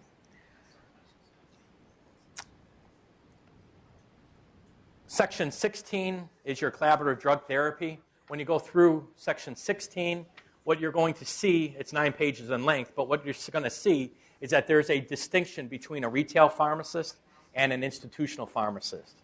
Usually the institutional pharmacist in their practice setting can do more than a retail pharmacist. Usually the retail pharmacist, the patient has to be above 18 years of age, and it's usually an immunization. Whereas in the hospital, the collaborative practice agreement that has been signed, you need a physician overseeing you doing it, but it may be where you're adjusting doses of medications or initiating drugs. Okay? So that's where you also may need to be registered with the DEA as well as the Commonwealth for a controlled substance registration. If you're engaged in collaborative therapy management, you have to have a practice agreement. And also you need to make sure that you do your additional CEs in your practice setting as well as containing malpractice insurance. Okay? So you do need minimum malpractice insurance in there. And then the new section is the regulation of outsourcing facilities, and I'll have you take a look at those on your own reading. Okay? Other issues to keep in mind. When you look at this, you'll see in here that there's actually a area here for draft regulations. The good news is the material that you have is only about 150 pages for 247 CMR. The bad news is that they're adding and they're changing the regulations, and there's a number of changes that are happening. But you'll see here section 2, 6, 8, 9, 11, and 16. Those are undergoing draft changes. So depending on when you're taking the exam, you may want to check in to see with the website to see if the regulations have changed from draft to fully enacted. But also take note here that section 17 is sterile compounding. Section 18 is missing. But 19 deals with hazardous materials, and 20 deals with reporting. So what do you think 18 is? Probably 18 is non-sterile compounding. Okay, so the reason is there's probably some additional changes that they're putting in there, or it's getting close to being enacted. Okay? And then you'll also see the comments to the proposed changes to, I like this one, right? What do you see wrong with the website? Under the Board of Pharmacy's public comment to the proposed changes. The bottom one, huh? Yeah, they're thinking UPS and FedEx there, right? It should be USP, right? You see that? It's the UPS, yeah. That's my pet peeve. I'm a lawyer, right? And one of the things that I pay attention to the minutia, and like we started when we looked at HIPAA. My pet peeve is when people put HIPAA for HIPAA and they're doctors, and I'm like, no such thing as that, so I have to correct them. And that's the same thing here with UPS, right? Anyway, you get the idea. Other items. Now you think you know all the laws and rules and regulations. Let's go and look at some policies, and let's try to figure out what's it all mean, right? Well, what happens if you're a technician in one state and you move to Mass? Do you have to go through the training again? Well, if the other state has a pharmacy technician registration requirement, you may be able to reciprocate your pharmacy technician registration. Okay? So there may be reciprocity availability for the technicians. And these are some information on what you need to make sure that your technicians who are coming in and trying to work as a technician, if they're able to reciprocate into the Commonwealth using a technician registration. So it says that you have to be at least 18 years of age, but what you need to do is the applicant with a current pharmacy technician license in another state must provide a statement of good standing from that state, as well as demonstrate at least one license has been active for a minimum of a full year. So there are some requirements that you should be aware of in case you're looking at hiring somebody who is coming in from another state. Training programs for technicians. the board is looking at regulating the technician training requirements and examination requirements as well. So when you go through here, you'll see that in 247 CMR Section 8, the technicians have to take a training program and they have to take an exam. But it doesn't really say in the regulations what areas in the area of pharmacy law or in pharmacy technician training the programs need to be highlighting. In the policy, it does now say that here's what you need to do. The training programs need to have job descriptions and pharmacy security and a final check and guidelines for use of pharmacy techs. But the organizations shall also provide qualifications to enroll, right? So you see here that the board, through a policy, it's explaining what the training needs to be done, okay? And also, what about people who are teaching? You know, let's say you're in pharmacy school. Can you be an instructor at a pharmacy technician course?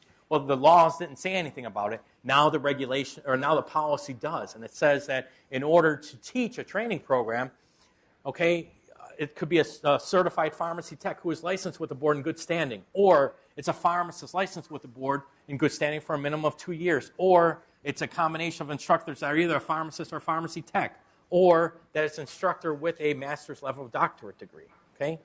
So you see all these issues. You'll also see here, well, what does the test need to be on? Okay? So there's information for technicians and what needs to be on the test in that policy. That's official, yeah. The problem with all these policies, right? And I've always said, I don't understand why they're saying you need to know policies. And the reason for it is because policies can change. Okay, so today the policy is this. Tomorrow it can change. But according to the regulations and according to that letter, you need to know all these policies. Other policies that you need to be aware of. And you need to be aware of all of these, but let's just figure out a few of the important ones too and go and highlight. Remember earlier we said that you had to fill out a DEA Form 106 for a significant loss or theft of a controlled substance? That's good for Schedules 2 through 5, right? Do you have to report a loss or theft of a Schedule 6? So somebody steals, an employee steals an ibuprofen 600 milligram. Do you have to report on a 106 form a theft or loss of a ibuprofen 600 milligram? What's your gut say? It's ibuprofen, right? It's an employee that takes it. The answer is yes. So let's take a look at what you have to report. And you're going to report this to the state, not to the DEA. Why? Because the DEA doesn't care about Schedule 6s, okay? But let's take a look at your reporting. If it's a Schedule 2 through 5, any loss for an employee pilferage, you report. If it's a significant loss for a break-in, a loss in transit, customer theft, if it's significant loss, you report it, okay? But for Schedule 6s, the board wants you to report for any employee pilferage or diversion, any loss. Okay? You take an ibuprofen, 600 milligrams, you're an employee. Technically, that's employee pilferage, correct? You take your amoxicillins, you take them without a prescription. That's diversion. Any loss gets reported to the board. Okay? And you have to notify the board within 1 business day of the reported loss.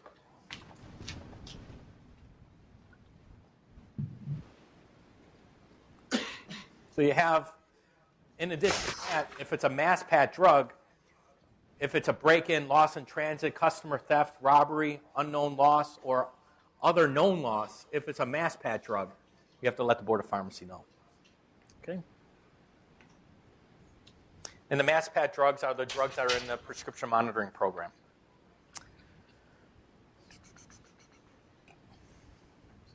Outsourcing facilities, expanded partner therapy prescription. This policy normally relates to the fact that you have a patient-physician relationship. Okay?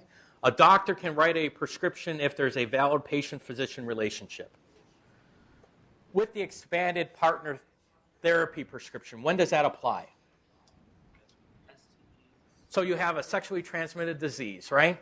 So what happens here is that with the STDs, one partner goes to the doctor, the other partner does not. Technically, the prescribing doctor shouldn't write a prescription for the partner. Why? Because there's no valid patient-physician relationship. Okay? However, with the STDs, it's good to get both partners treated. Otherwise, they keep reinfecting. So in that instance, you don't have the patient's name down for the second prescription. What do you have written down instead? You have either EPT or expedited partner therapy, or E period, P period, T period. Okay? What if it's E period, P, and then T without the period? I don't think they'll trick you like that, okay? But it's just weird that they spell it out both ways, okay? So therefore, you do have the ability to fill those prescriptions under EPT. And it says pharmacies receiving EPT prescriptions without a patient's name and address can fill the prescription in accordance with 721. Pharmacists should create a patient profile by using expedited partner therapy, EPT, or EPT in place of the patient's name and address. Okay? That's your offer to counsel as well. You have issues of administration of vaccines by pharmacy interns. Probably want to look at this if you already haven't gone through this policy. You all have been trained in immunizations, correct? Did you look at the policy? If you can administer as an intern? Yeah? No? But you're just saying yes? Yeah? Well, hopefully you read it and you understand it, because it's there for your reading and your abilities to understand what you're allowed to do, right? But yeah, you do see that you're supposed to have training requirements, right? You're supposed to undergo the courses. You have to have proof of training. You also have to have CPR. Okay?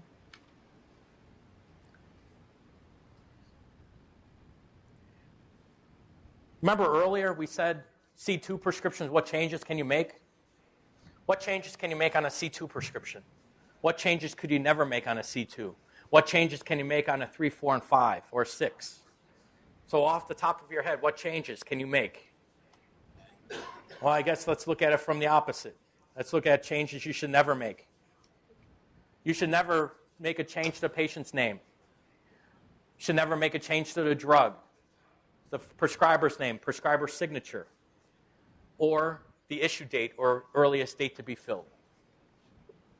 Okay? So you never make a change to those. Now, ready for this? You all sitting down? It's good. Prescription information that a pharmacist may change or add for C2 prescriptions. C2 prescription information that a pharmacist may change or add after consultation with the prescriber. You could change the date written. Isn't that weird? Okay, you can change a patient's address, and there's a star there that says you can add the address without talking to the doctor. Directions for use, refill information, generic substitution, DEA number for the doctor, another star there that you can add that without consulting with the prescriber. Otherwise, you'd be on the phone all day trying to get the DEA number and the okay. Dosage form, strength, and quantity. So for C2s, you may make those changes when you talk to who? The prescriber. Okay? Above, it says you should never make any changes to the patient's name, the drug, prescriber's name, issue date, earliest fill date. Okay? You look at it below, you can make a change after you talk to the prescriber. It doesn't make sense, right? C3 through 6, you can make the exact same changes. Date, written, patient's address, directions for use, refill information, generic substitution. You compare the two, they're exactly the same. What's the difference between C2s versus 3 through 6? With C2s, it's only with the prescriber. With 3 through 6, it's with the prescriber or the agent. Okay? Okay. You all see that? Okay.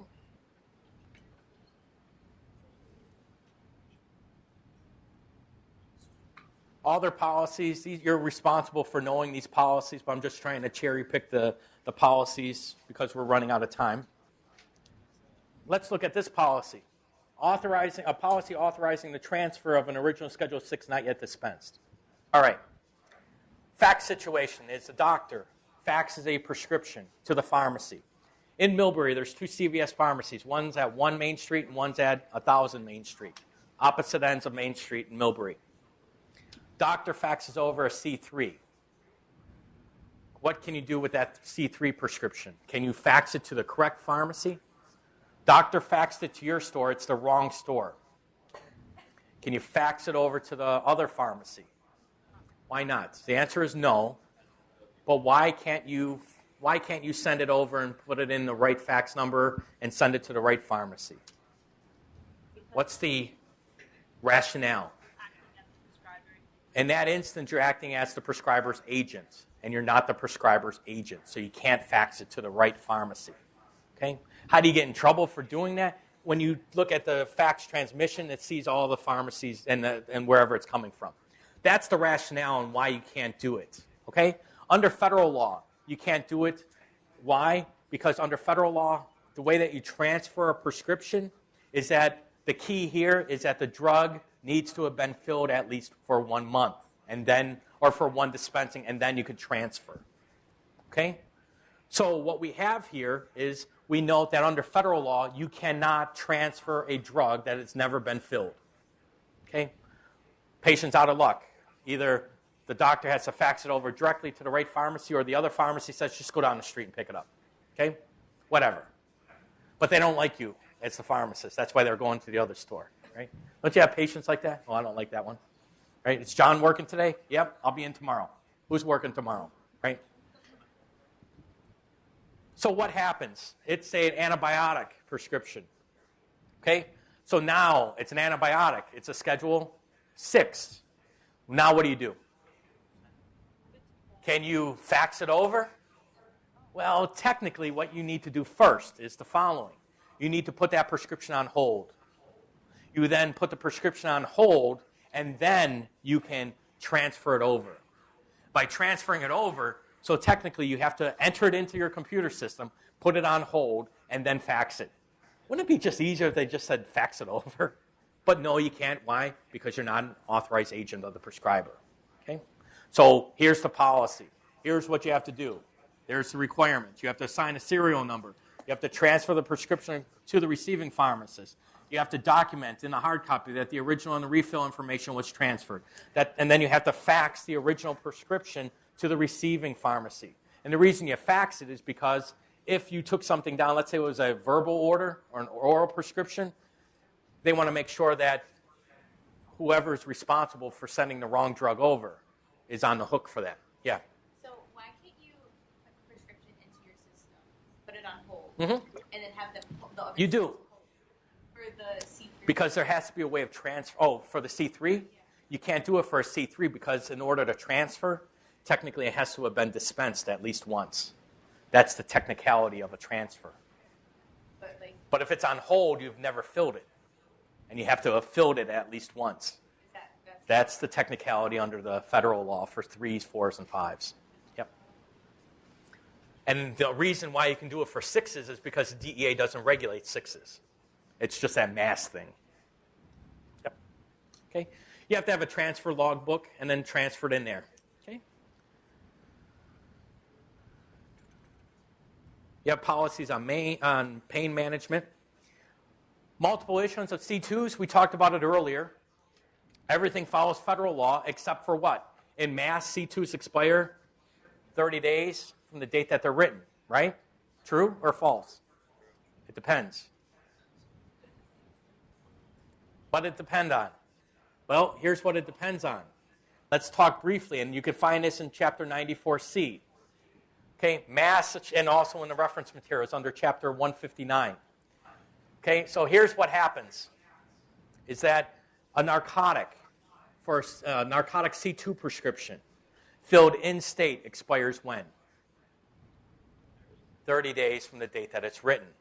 What happens if it's a narcotic prescription filled from an out-of-state provider? Can you fill it? Wait, can you fill it? Huh? So the answer is it depends. If it's what they call a contingent state, which touches Massachusetts or is Maine. So what states touch Mass? You got New Hampshire, Vermont, Connecticut, Rhode Island, New York. Okay? And then Maine. Why do they include Maine?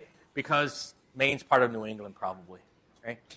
And since nobody's from Maine, the history is Maine was part of Massachusetts at one time.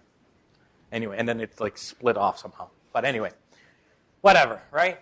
So moral of the story there is that if it's a contingent state and if it's a opioid, narcotic, right, you can fill it within 5 days. Now, the issue is if it's an out-of-state narcotic, it's got to be written by who? A physician. What about a mid-level practitioner? No. What about in-state mass? Mid-level practitioner, okay. Okay? Now, multiple issuance of C2s. Never thought we'd get to this one, right? So everything that happened this morning. What was the rules this morning? Remember the rules for multiple issuance? You had what? You had the 3 monthly prescriptions. What else do we have with it? The doctor writes the prescription on the date that they have issued that prescription, right? We also noted that maximum day supply is a 90-day supply. Now, the carve-out in mass is when do C2s expire in mass? They expire 30 days from the date of issuance in mass. And I'll show you shortly where we come up with that date of issuance. So it's a day after. Okay? So 30 days after the date of issuance, and day 1 is day after. Okay? So in this instance, first month is fine to fill. Month 2 and month 3 needs to have what? They need to have a do not fill before date. That do not fill before date turns into your date of issuance, and that's where your 30 days start clicking from then. Okay? All right.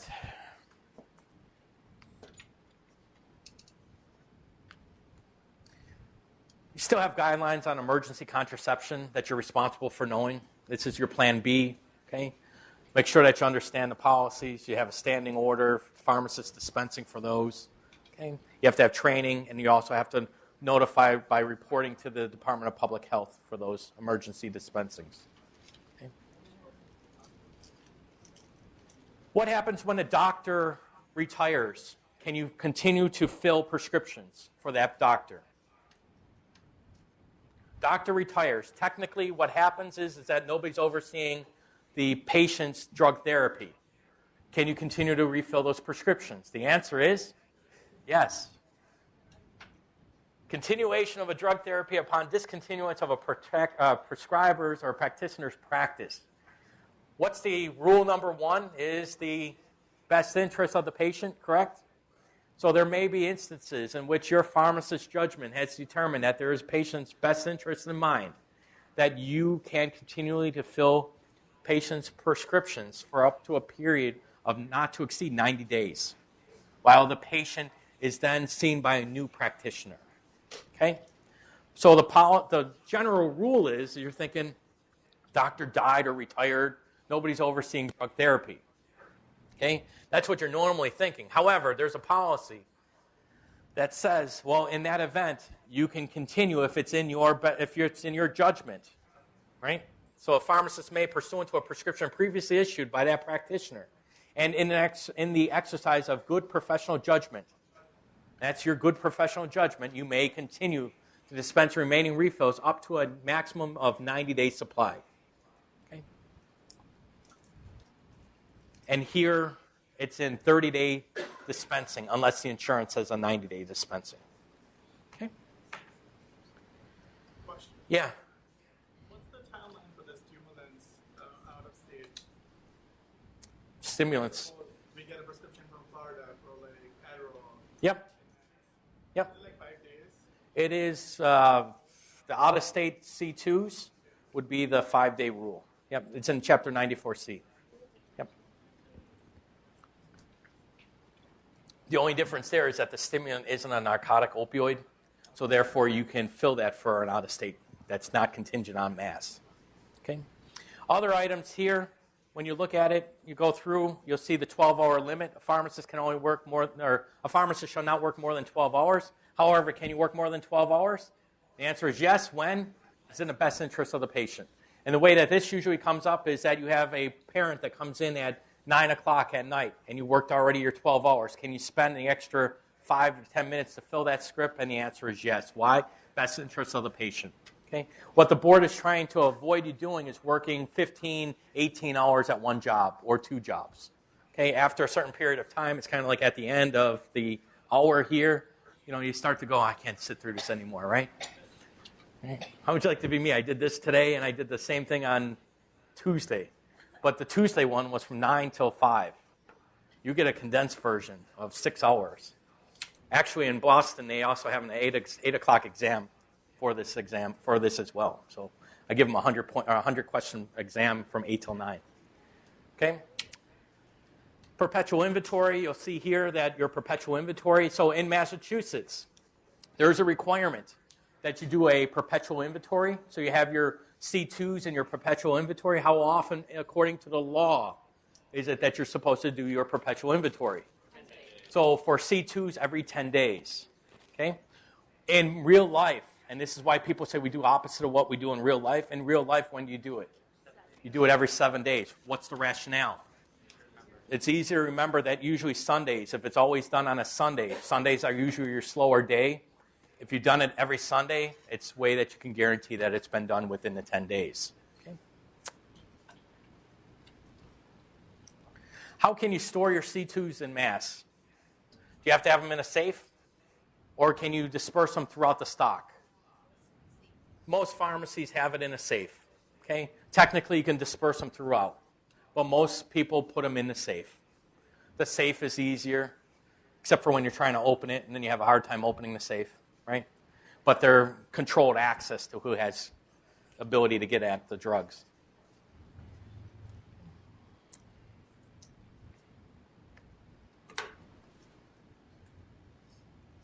You'll see here a policy on the board's interpretation of beyond use dates. Okay?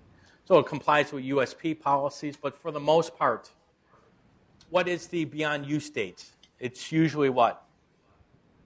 Unless it's a compounded sterile compound that has special rules, right? You have to follow USP 795 and 797 for sterile and non-sterile compounding. But for the general rule is that it's usually 1 year from the date of filling, correct? And the exception to that rule is what? When it's short dating. So if the product expires 6 months from now, it's the actual expiration date. Or if you have to add water to that antibiotic, it expires within 10 to 14 days, whatever the case may be there. Okay. So you have interpretations about the beyond use dates and also within bingo cards. So they do spell out the bingo cards and beyond use dating for that in this policy. When do we count day 1 as the day after? It's 96-01. So in mass, you'll see here that prescriptions expire 30 days following the date of issuance. Following the prescribing practitioner, the pharmacist, however, shall count the day after the prescription is written as day 1. So it's not the day the prescription was written, it's the following day. Okay? That's how you determine that. And then there's a policy on electronic transfer of prescription where there's no pharmacist on duty. So you get the idea. What I would recommend that you do is go through 247 CMR, make sure you understand it, then go through the policies. Make sure you understand the policies and how they apply. Why does it change? Remember when we looked at the CE requirements? And the CE requirement says in the regs you need 20, but if you have collaborative therapy practice, you need 25. And the policy is where you'll see that information.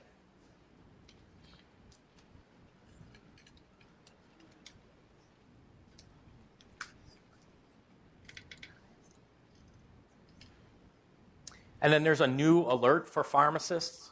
It's also in your Blackboard, right? But this letter deals with partial fills of C2s. Probably want to pay a little attention to this about partial filling of a C2 and the notations that you have to do. So we have a new law in Mass, which is what? For C2 prescriptions that are opioids, what is the rule? The rule says you can only dispense what? A 7-day supply. Now, is that true? It's for the first fill only for 7 days. Is that true? Can you fill a 30-day supply? The answer is yes. How do you fill the 30-day supply? The doctor has to do what? The doctor has to state that it's medically necessary. Okay? So the general rule is that it's a 7-day initial fill unless the doctor shows that it's medically necessary. Okay? Then you also look at policies here and notations about, well, what happens if it's a partial fill upon patient request? Okay, so you want to look at this because by January 2018, prescribers must ensure that their electronic medical records or prescription forms for C2 opioids include a notation, and it's a required notation, or prescribers must write the notation on all C2 prescriptions that they issue. So the required what you're looking at for is partial fill upon patient request. Okay? So what you're looking at is what is the required notations from physicians and the like in this policy. Does that exempt you from having to contact the prescriber to let them know you did a partial refill?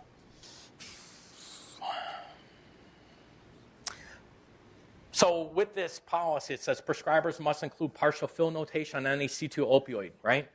Prescribers may include this notation in the Schedule II opioid prescriptions in writing or electronic. If they don't provide that in there, you're supposed to call them. Because remember when you look at the federal law, when you do a partial fill, what are you supposed to do after the time period, after the 72-hour time period? You're supposed to call the physician and let them know. So what they're trying to do is to help the pharmacist know about this notation and to whether or not you need to call the physician or not. So as of right now, it's in that gray area. Take a look at the policy to see when and under what circumstances that you have to notify. So yeah.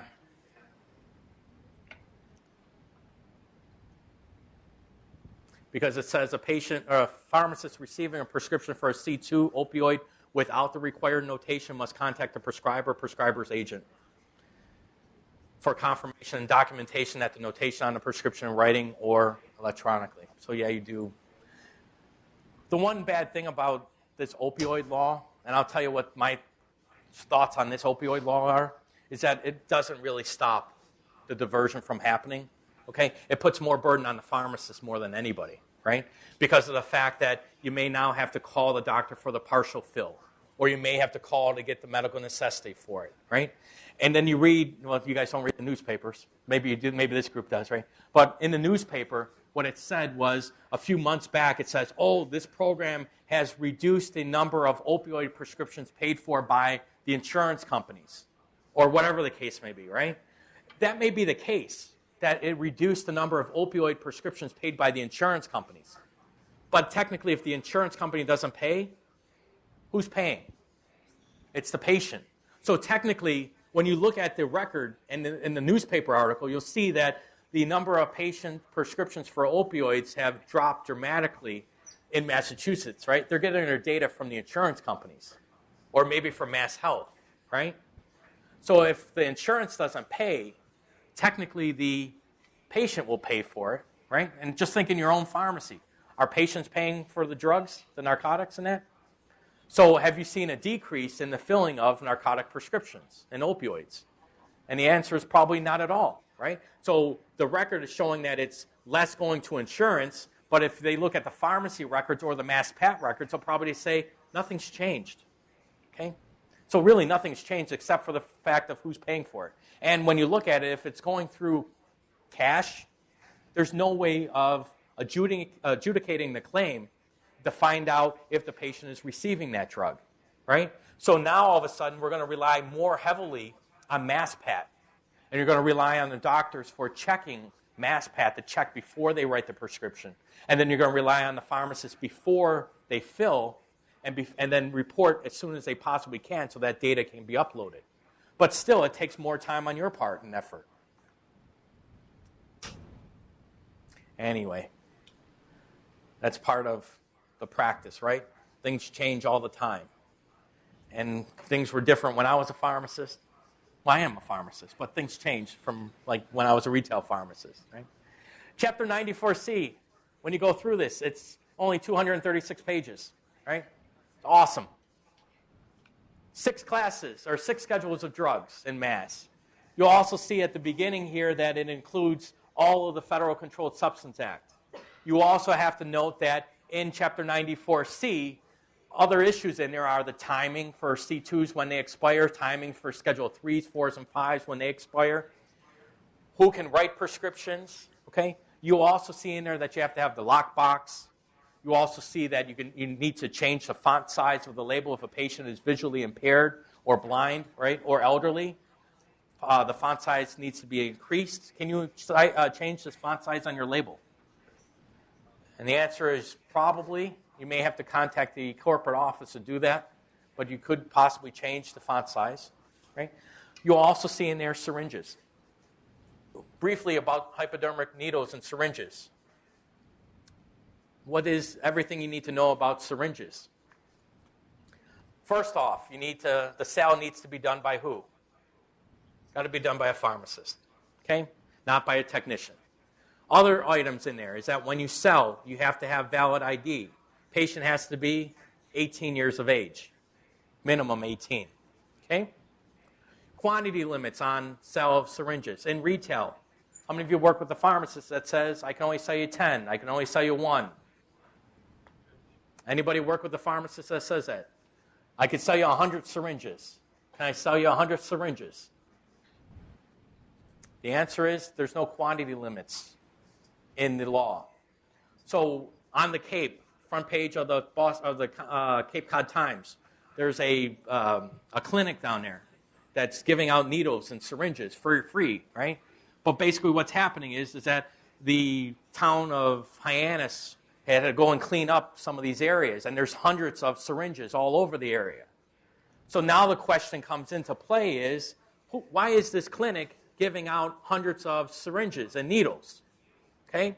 So on the one side, the town is saying that the clinic is acting irresponsibly for doing that.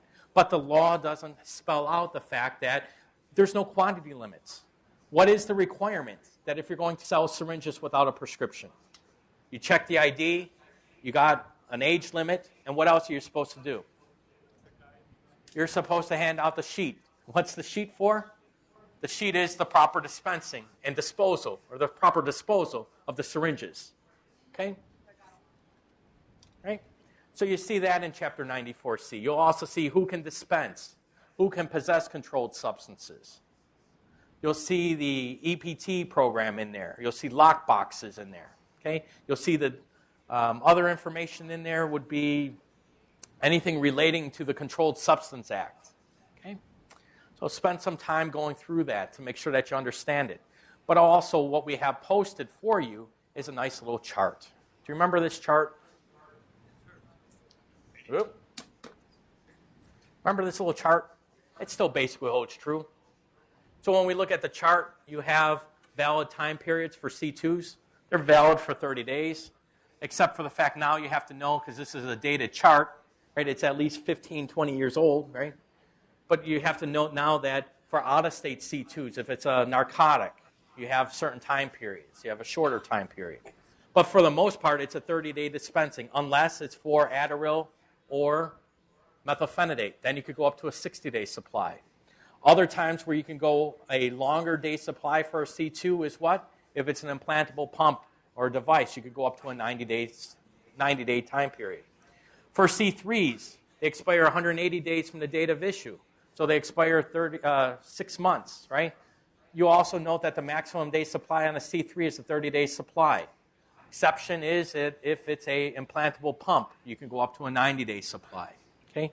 Can you take an oral C2 or can you take an oral prescription for C2s? Yes, if it's an emergency. How about C3s? Yes. How about 4s? Yes. If you take an oral C3 or 4, you need to follow up with a hard copy within 7 days. Okay? Can you take a fax for a C3 or 4? The answer is yes. They are constituted the written prescription. Yeah? The hard copy that has to follow for that emergency supply, does the date has to be the date that they... So the dates, so technically they should be the dates that you dispensed. And they never do. They never match up. Why? Because usually the doctor is going to write the date that they wrote the prescription. Yep. But technically it should be the date for the emergency, or not the emergency, but, well, it should be the date that they called in for that. And that's where you may need to call the doctor again, and that's where you may need to change the dates to make everything match up there. Okay? Schedule 5s, there's no quantity limits. There are no maximum day supply. There are no time limits. Same thing with Schedule 6s. Okay? PRN refills and masks. Tell me everything you know about PRN refills and masks. They are not valid. What are they? 0. Okay? Anybody see a PRN refill? Yeah? What's your pharmacist put down as number of refills? 0? Good. Yep. That's weird because recently A few of the students came up to me afterwards and said, well, we had a PRN refill. And for a while, you never seen them. And now you start to see them again. It's just strange. Okay?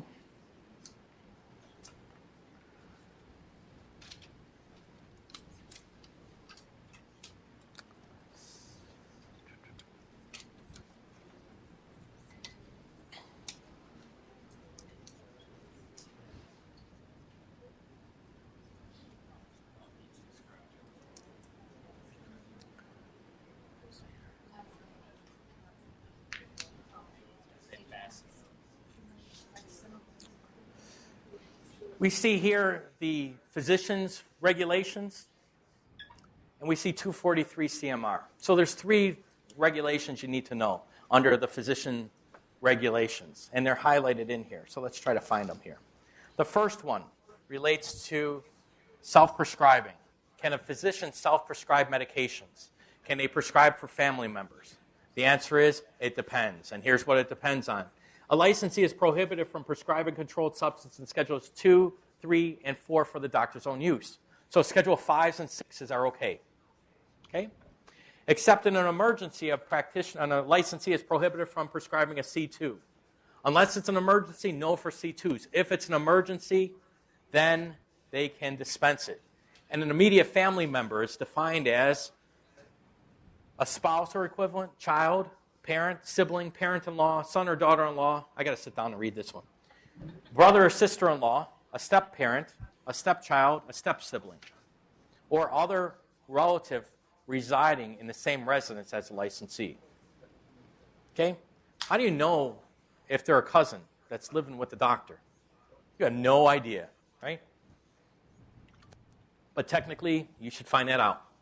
And a licensee who prescribes any controlled substance to a member of his or her immediate family shall maintain a medical record of such person, for such person.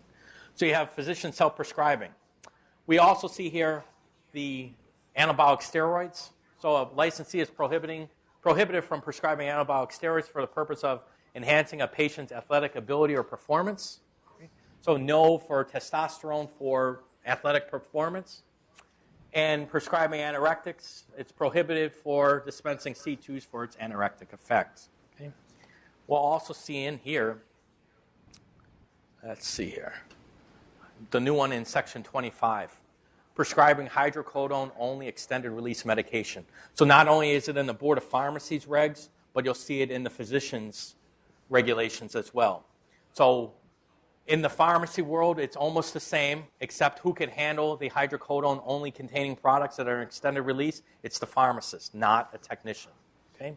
And so here we see that doctors also have to discuss the risks and benefits of the medication with the patient and also enter into a pain management treatment agreement with the patient. And they need to supply to the pharmacy a letter of medical necessity. Okay? So you see that for the extended release hydrocodone. A couple other policies that you should be familiar with. This one deals with prescribing and dispensing of dextro and levoamphetamines. The way that this comes up is that technically you can only dispense a 30-day supply of a C2, but for methylphenidate and Adderall, you can go up to a 60-day supply. But you need to have the diagnosis of ADHD or attention deficit. Question is, does that need to be in writing by the doctor on the prescription? And the answer is no. Okay? So you do need to have that diagnosis. However, you'll see at the bottom, in parentheses, that there's no requirement that the diagnosis be written on the prescription. So those of you that work with the pharmacist that says to the patient, go back to the doctor and get that in handwriting from the doctor. You don't need that. You can call the doctor and get the diagnosis. You can put that in the patient profile, okay? It doesn't have to be in the doctor's own handwriting for that.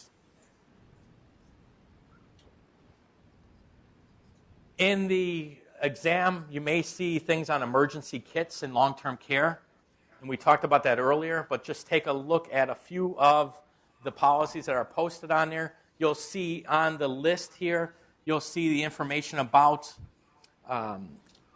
the medication requirements for the long-term care facility, as well as the emergency kits. So one of them does have the categories. There we go. So it does have specific categories that are supposed to be included in your long-term care kits. What I would do is I would recommend that you just take a few minutes and try to study the chart to make sure that you understand, like for oral analgesics, you can have schedules 2 or 3 in that kit, but they don't specify which oral analgesics that you actually have. They just say that you can have a schedule 2 or 3, and then the quantity, the maximum number of tablets that you have for each of the drug products, or the maximum number of units of each drug product. And it goes through a lot of different sections here. You got some pain meds, you have some anticonvulsants, so you may have a short-acting benzodiazepine in Schedule 4. You're allowed to have 1 of the drug products in there, but up to 8 units. So try to memorize the chart as well as the number of units as well as the categories. Okay? And the good thing is it's only 1 page. But that's a lot of memorizing of material for you. Okay? But that seems to be a hot topic is long-term care. Okay? So understand the whole concept of long-term care. Also, what comes in there is, can you redispense a medication that's already been dispensed? So in the pharmacy, can you redispense a drug? And the answer is, it depends. And here's what depends on. Theoretically speaking, if you're working in a retail pharmacy, you should never redispense a drug that was previously been dispensed.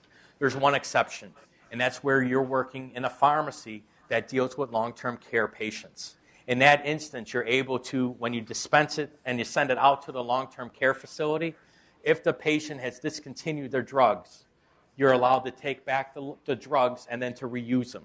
Okay? There is a list of the drugs that can be used that way, but also there is a requirement that the patient is also on like Mass Health or the like. So in Mass Health regs, the regulations are also there. Okay? But this is the policy which explains to you the process of going back and redispensing meds. You have to have a policy. You have to spell out in that policy how the drugs are maintained its integrity, how the drug products that may return, they're limited to certain types of products.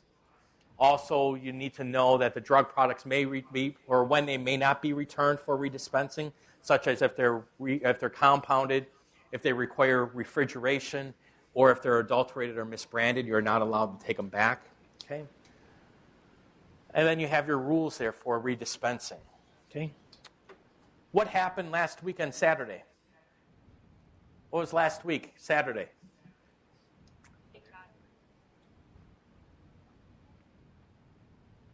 Come on, somebody's got to read the news. Last week, Saturday, was National Drug Take-Back Program. Right? Can pharmacies take back drugs? The answer is yes.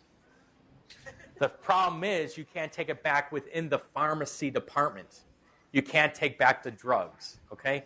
But if your pharmacy has the okay, and if you have like a mailbox type of thing, you're allowed to take back the drugs, but you can't bring them into the pharmacy department. The reason for that is if you bring back drugs into the pharmacy department, it creates an accounting and an inventory nightmare. So basically, if you have that thing that looks like a mailbox, you can put it into the pharmacy. So I believe Walgreens has one of those, correct? They have it. What's it look like? Looks like what is it? Like a book return where you put the drugs in and it goes down so nobody's hands could go in and down and around. Okay? But Walgreens has it. So therefore, they're allowed to have them in pharmacies, right? Yeah. Huh? It's not in the pharmacy itself, but it's close to the pharmacy itself. Yeah. And they're also heavy, so you know that if somebody steals it, you'll be watching so that it's bolted down and nobody's stealing those boxes. Hey, listen, they steal ATMs, so steal those. Okay? So there's drug take-back programs. Okay? Yeah. Regarding when you get medications back from the long-term care, Mm-hmm. do you have to? Well, technically, you should credit them for the medication or the pills that they didn't use. What's that fraud? You don't, basically. So when you take back drugs, right, to destroy them, or are you going to redispense them? So when you redispense them, technically what you should do is you should reverse the amount that came back because you're going to redispense it and to get money back for it. Yep. Yeah, otherwise what happens, and this is what happens in real life, is that you have a prescription, and this is what happened in the old days, was that your pharmacy company, your pharmacy, XYZ pharmacy company, says that you're only supposed to get your drugs from your wholesaler. And they frown on you using outside wholesalers, right? So back in the day, we had once-a-week deliveries or every other week deliveries in our retail pharmacy. Now a lot of pharmacies have gone to, let's say, a daily order from Cardinal or McKesson, right? But in the old days, it was a once-a-week order, okay, or once every 2 weeks. So you'd have a whole slew of either out-of-stocks or overstocks on your shelf. And basically, when you're out of stock, what used to happen was that you used to run 2 labels and bill the insurance for the full face amount. By doing that, what have you done? Insurance fraud. Why? Because you're telling the insurance company, I billed you for 60 tablets, right? And it's bad when it's Medicaid because it's a federal government program. You bill Medicaid for 60, you only dispense 30 tablets, right? And you never reverse the claim for the remainder that the patient never came back to pick up. So now all of a sudden you have an inflated inventory, plus you created or you caused some type of insurance fraud. A lot of pharmacies got in trouble for doing that. Okay? They all entered into consent agreements for that. And you get in trouble for that, and then basically you can be prohibited from participating in the Medicare Medicaid program, which would kill your pharmacy. Okay? Number 2 is that in HIPAA. HIPAA is a huge issue right now because of the issues of how do you dispose of protected health information and the like. You have to dispose of it in a secure manner. Right? You see every week in the news somewhere out there that somebody had a HIPAA violation. Right? Your pharmacies that have the green bag, the blue bags, the reason why you send back the trash to the wholesaler or to your company is because they got hit with a HIPAA violation. And with that HIPAA violation, basically they had to pay millions of dollars in fine and restitution because somebody went dumpster diving. And that's why you have to properly dispose of the trash that way.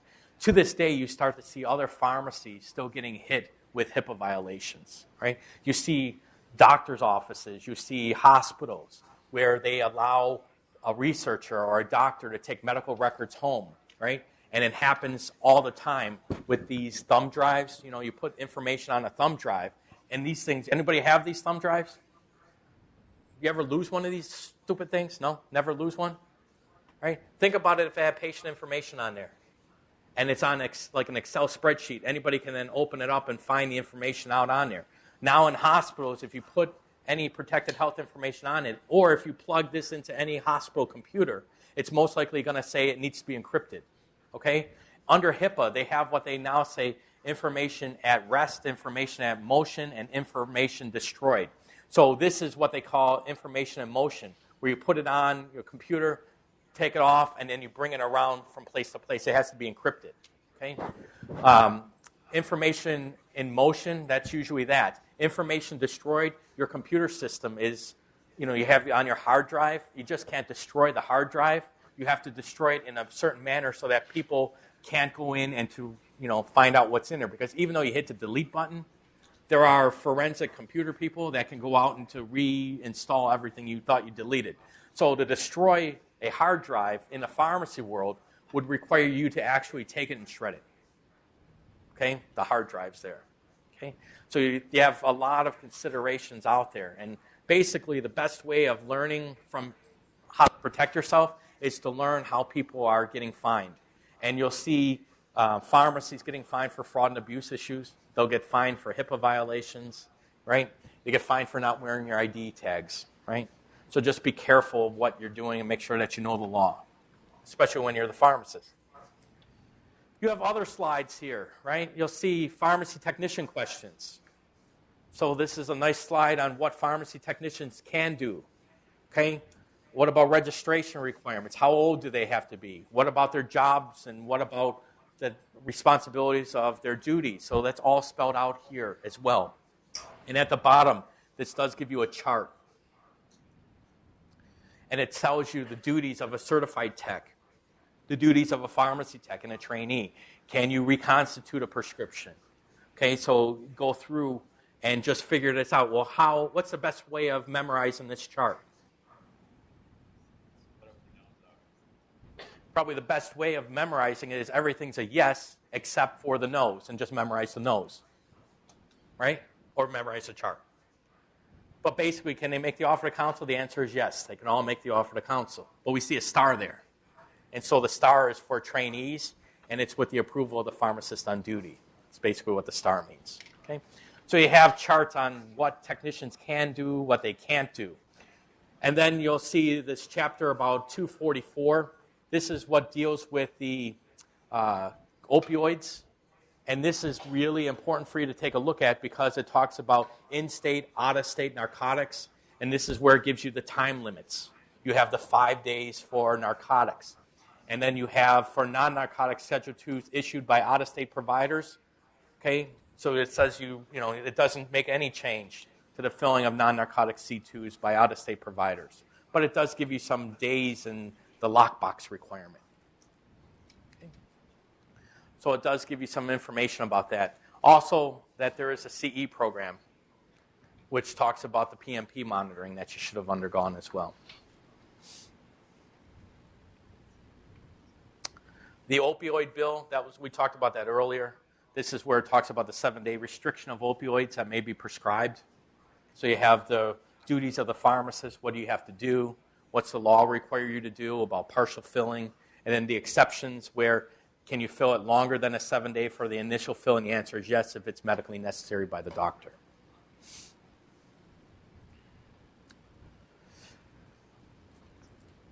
Compounding. There's advisories out about compounding. And one of the ones that are out there is compounding commercially available products. You're not allowed to do that. Okay? Kind of makes sense because if you're compounding a commercially available product, what are you doing? You're violating a patent. Okay?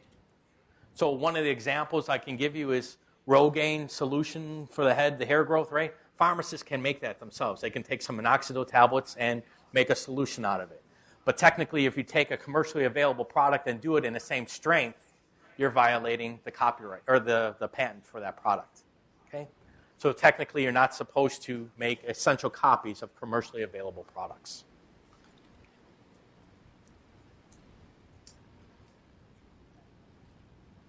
You have the PMP dispenser guide. It's another 45 pages. I think you're done with reading, right? But it gives you all the information that if it's not tested on the MPJE, it's something that you'll need to know as a Massachusetts pharmacist. Okay? And then not only that, but to put everything kind of in perspective. And what I would say is one of the items that I like, that I find interesting for the reading here, would be the one about the, where is that one now?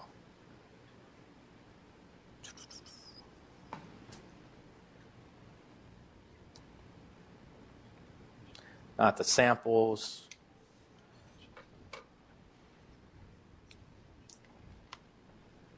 There's a list here of, it's from the Department of the Registration of Medicine. Yeah, the easiest way is finding it this way.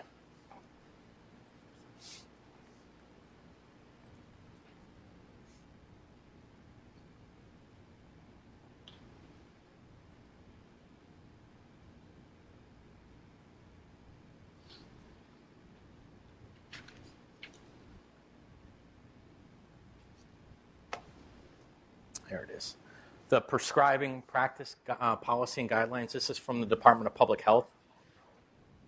Granted it is another 70 pages, but what it does is that it provides a nice overview of Mass General Laws, Chapter 94C, but it also goes into the policies and practice guidelines from a physician on how physicians can self-prescribe, how they need to create a medical record, internet prescribing opioids for the treatment of chronic pain. So it kind of gives you the physician's Board of Registration of Medicine, their perspective on it, and it helps you as a pharmacist to understand it. But not only that, but it does go into the drug scheduling, prescription requirements, dispensing, talks about medical marijuana law, which would be for your own reference if you wanted to know about that, right? But it also talks about the gifts or inducements from pharmaceutical industry. These are all additional information for you.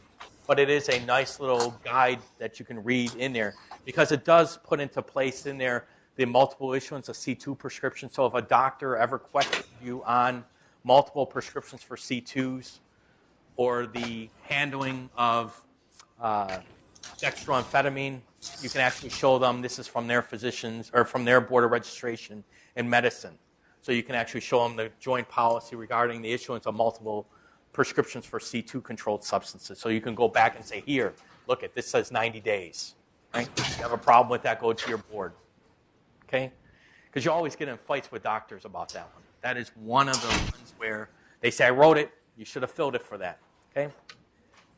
And I know I have that in there for you as well, so.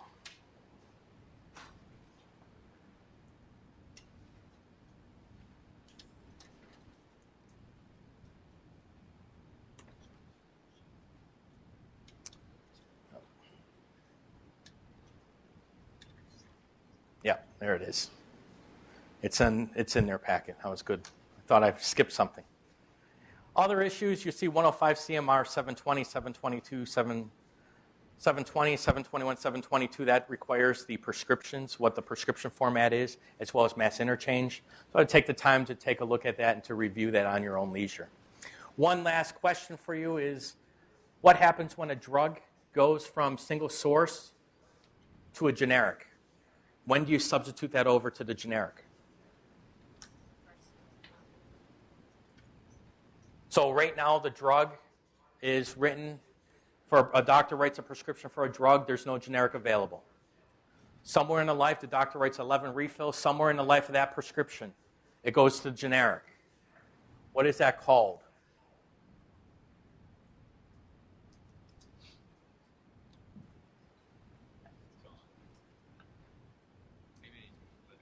What is that called when you convert the patient over to the generic? There's a policy on that. What is it? It's interchange, but what's the specific one where it's required that you substitute the patient over immediately without actually having a new script? It's called midstream interchange. So with midstream interchange, when a generic becomes available, what you're supposed to do is you're supposed to contact the doctor and to let the doctor know that you're going to substitute it over to generic. If the doctor doesn't want the generic, they need to issue a new prescription with the no substitution on there. Okay?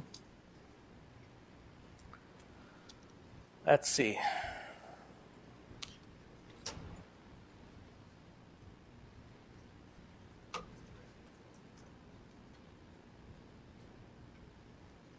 Oh, here's a nice one.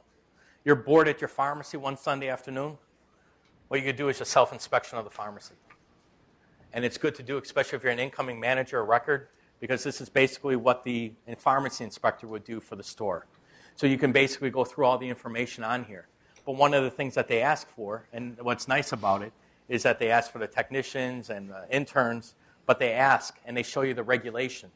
So here you see 247 CMR section 6.02. You see in there that you're supposed to have adequate security system.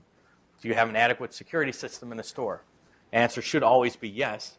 Do you have evidence of security cameras? Is there a security barrier? Do you have your controlled substances that are locked in a secure cabinet? Okay? Or are they dispersed throughout the general inventory?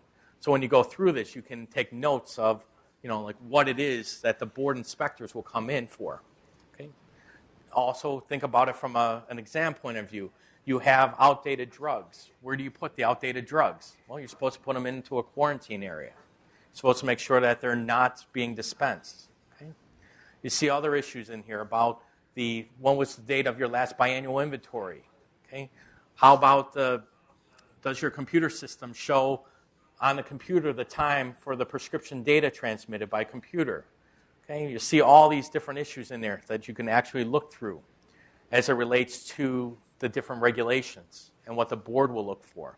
They come into your store, they're going to ask for your CQI information. And when you do a self-audit, you can make sure that you're in compliance with the laws before the board actually comes in. Does your pharmacy have a patient consultation area? Should have a patient consultation area in your retail pharmacy. You should also have a sign that has noticing to the patient that it's a patient consultation area.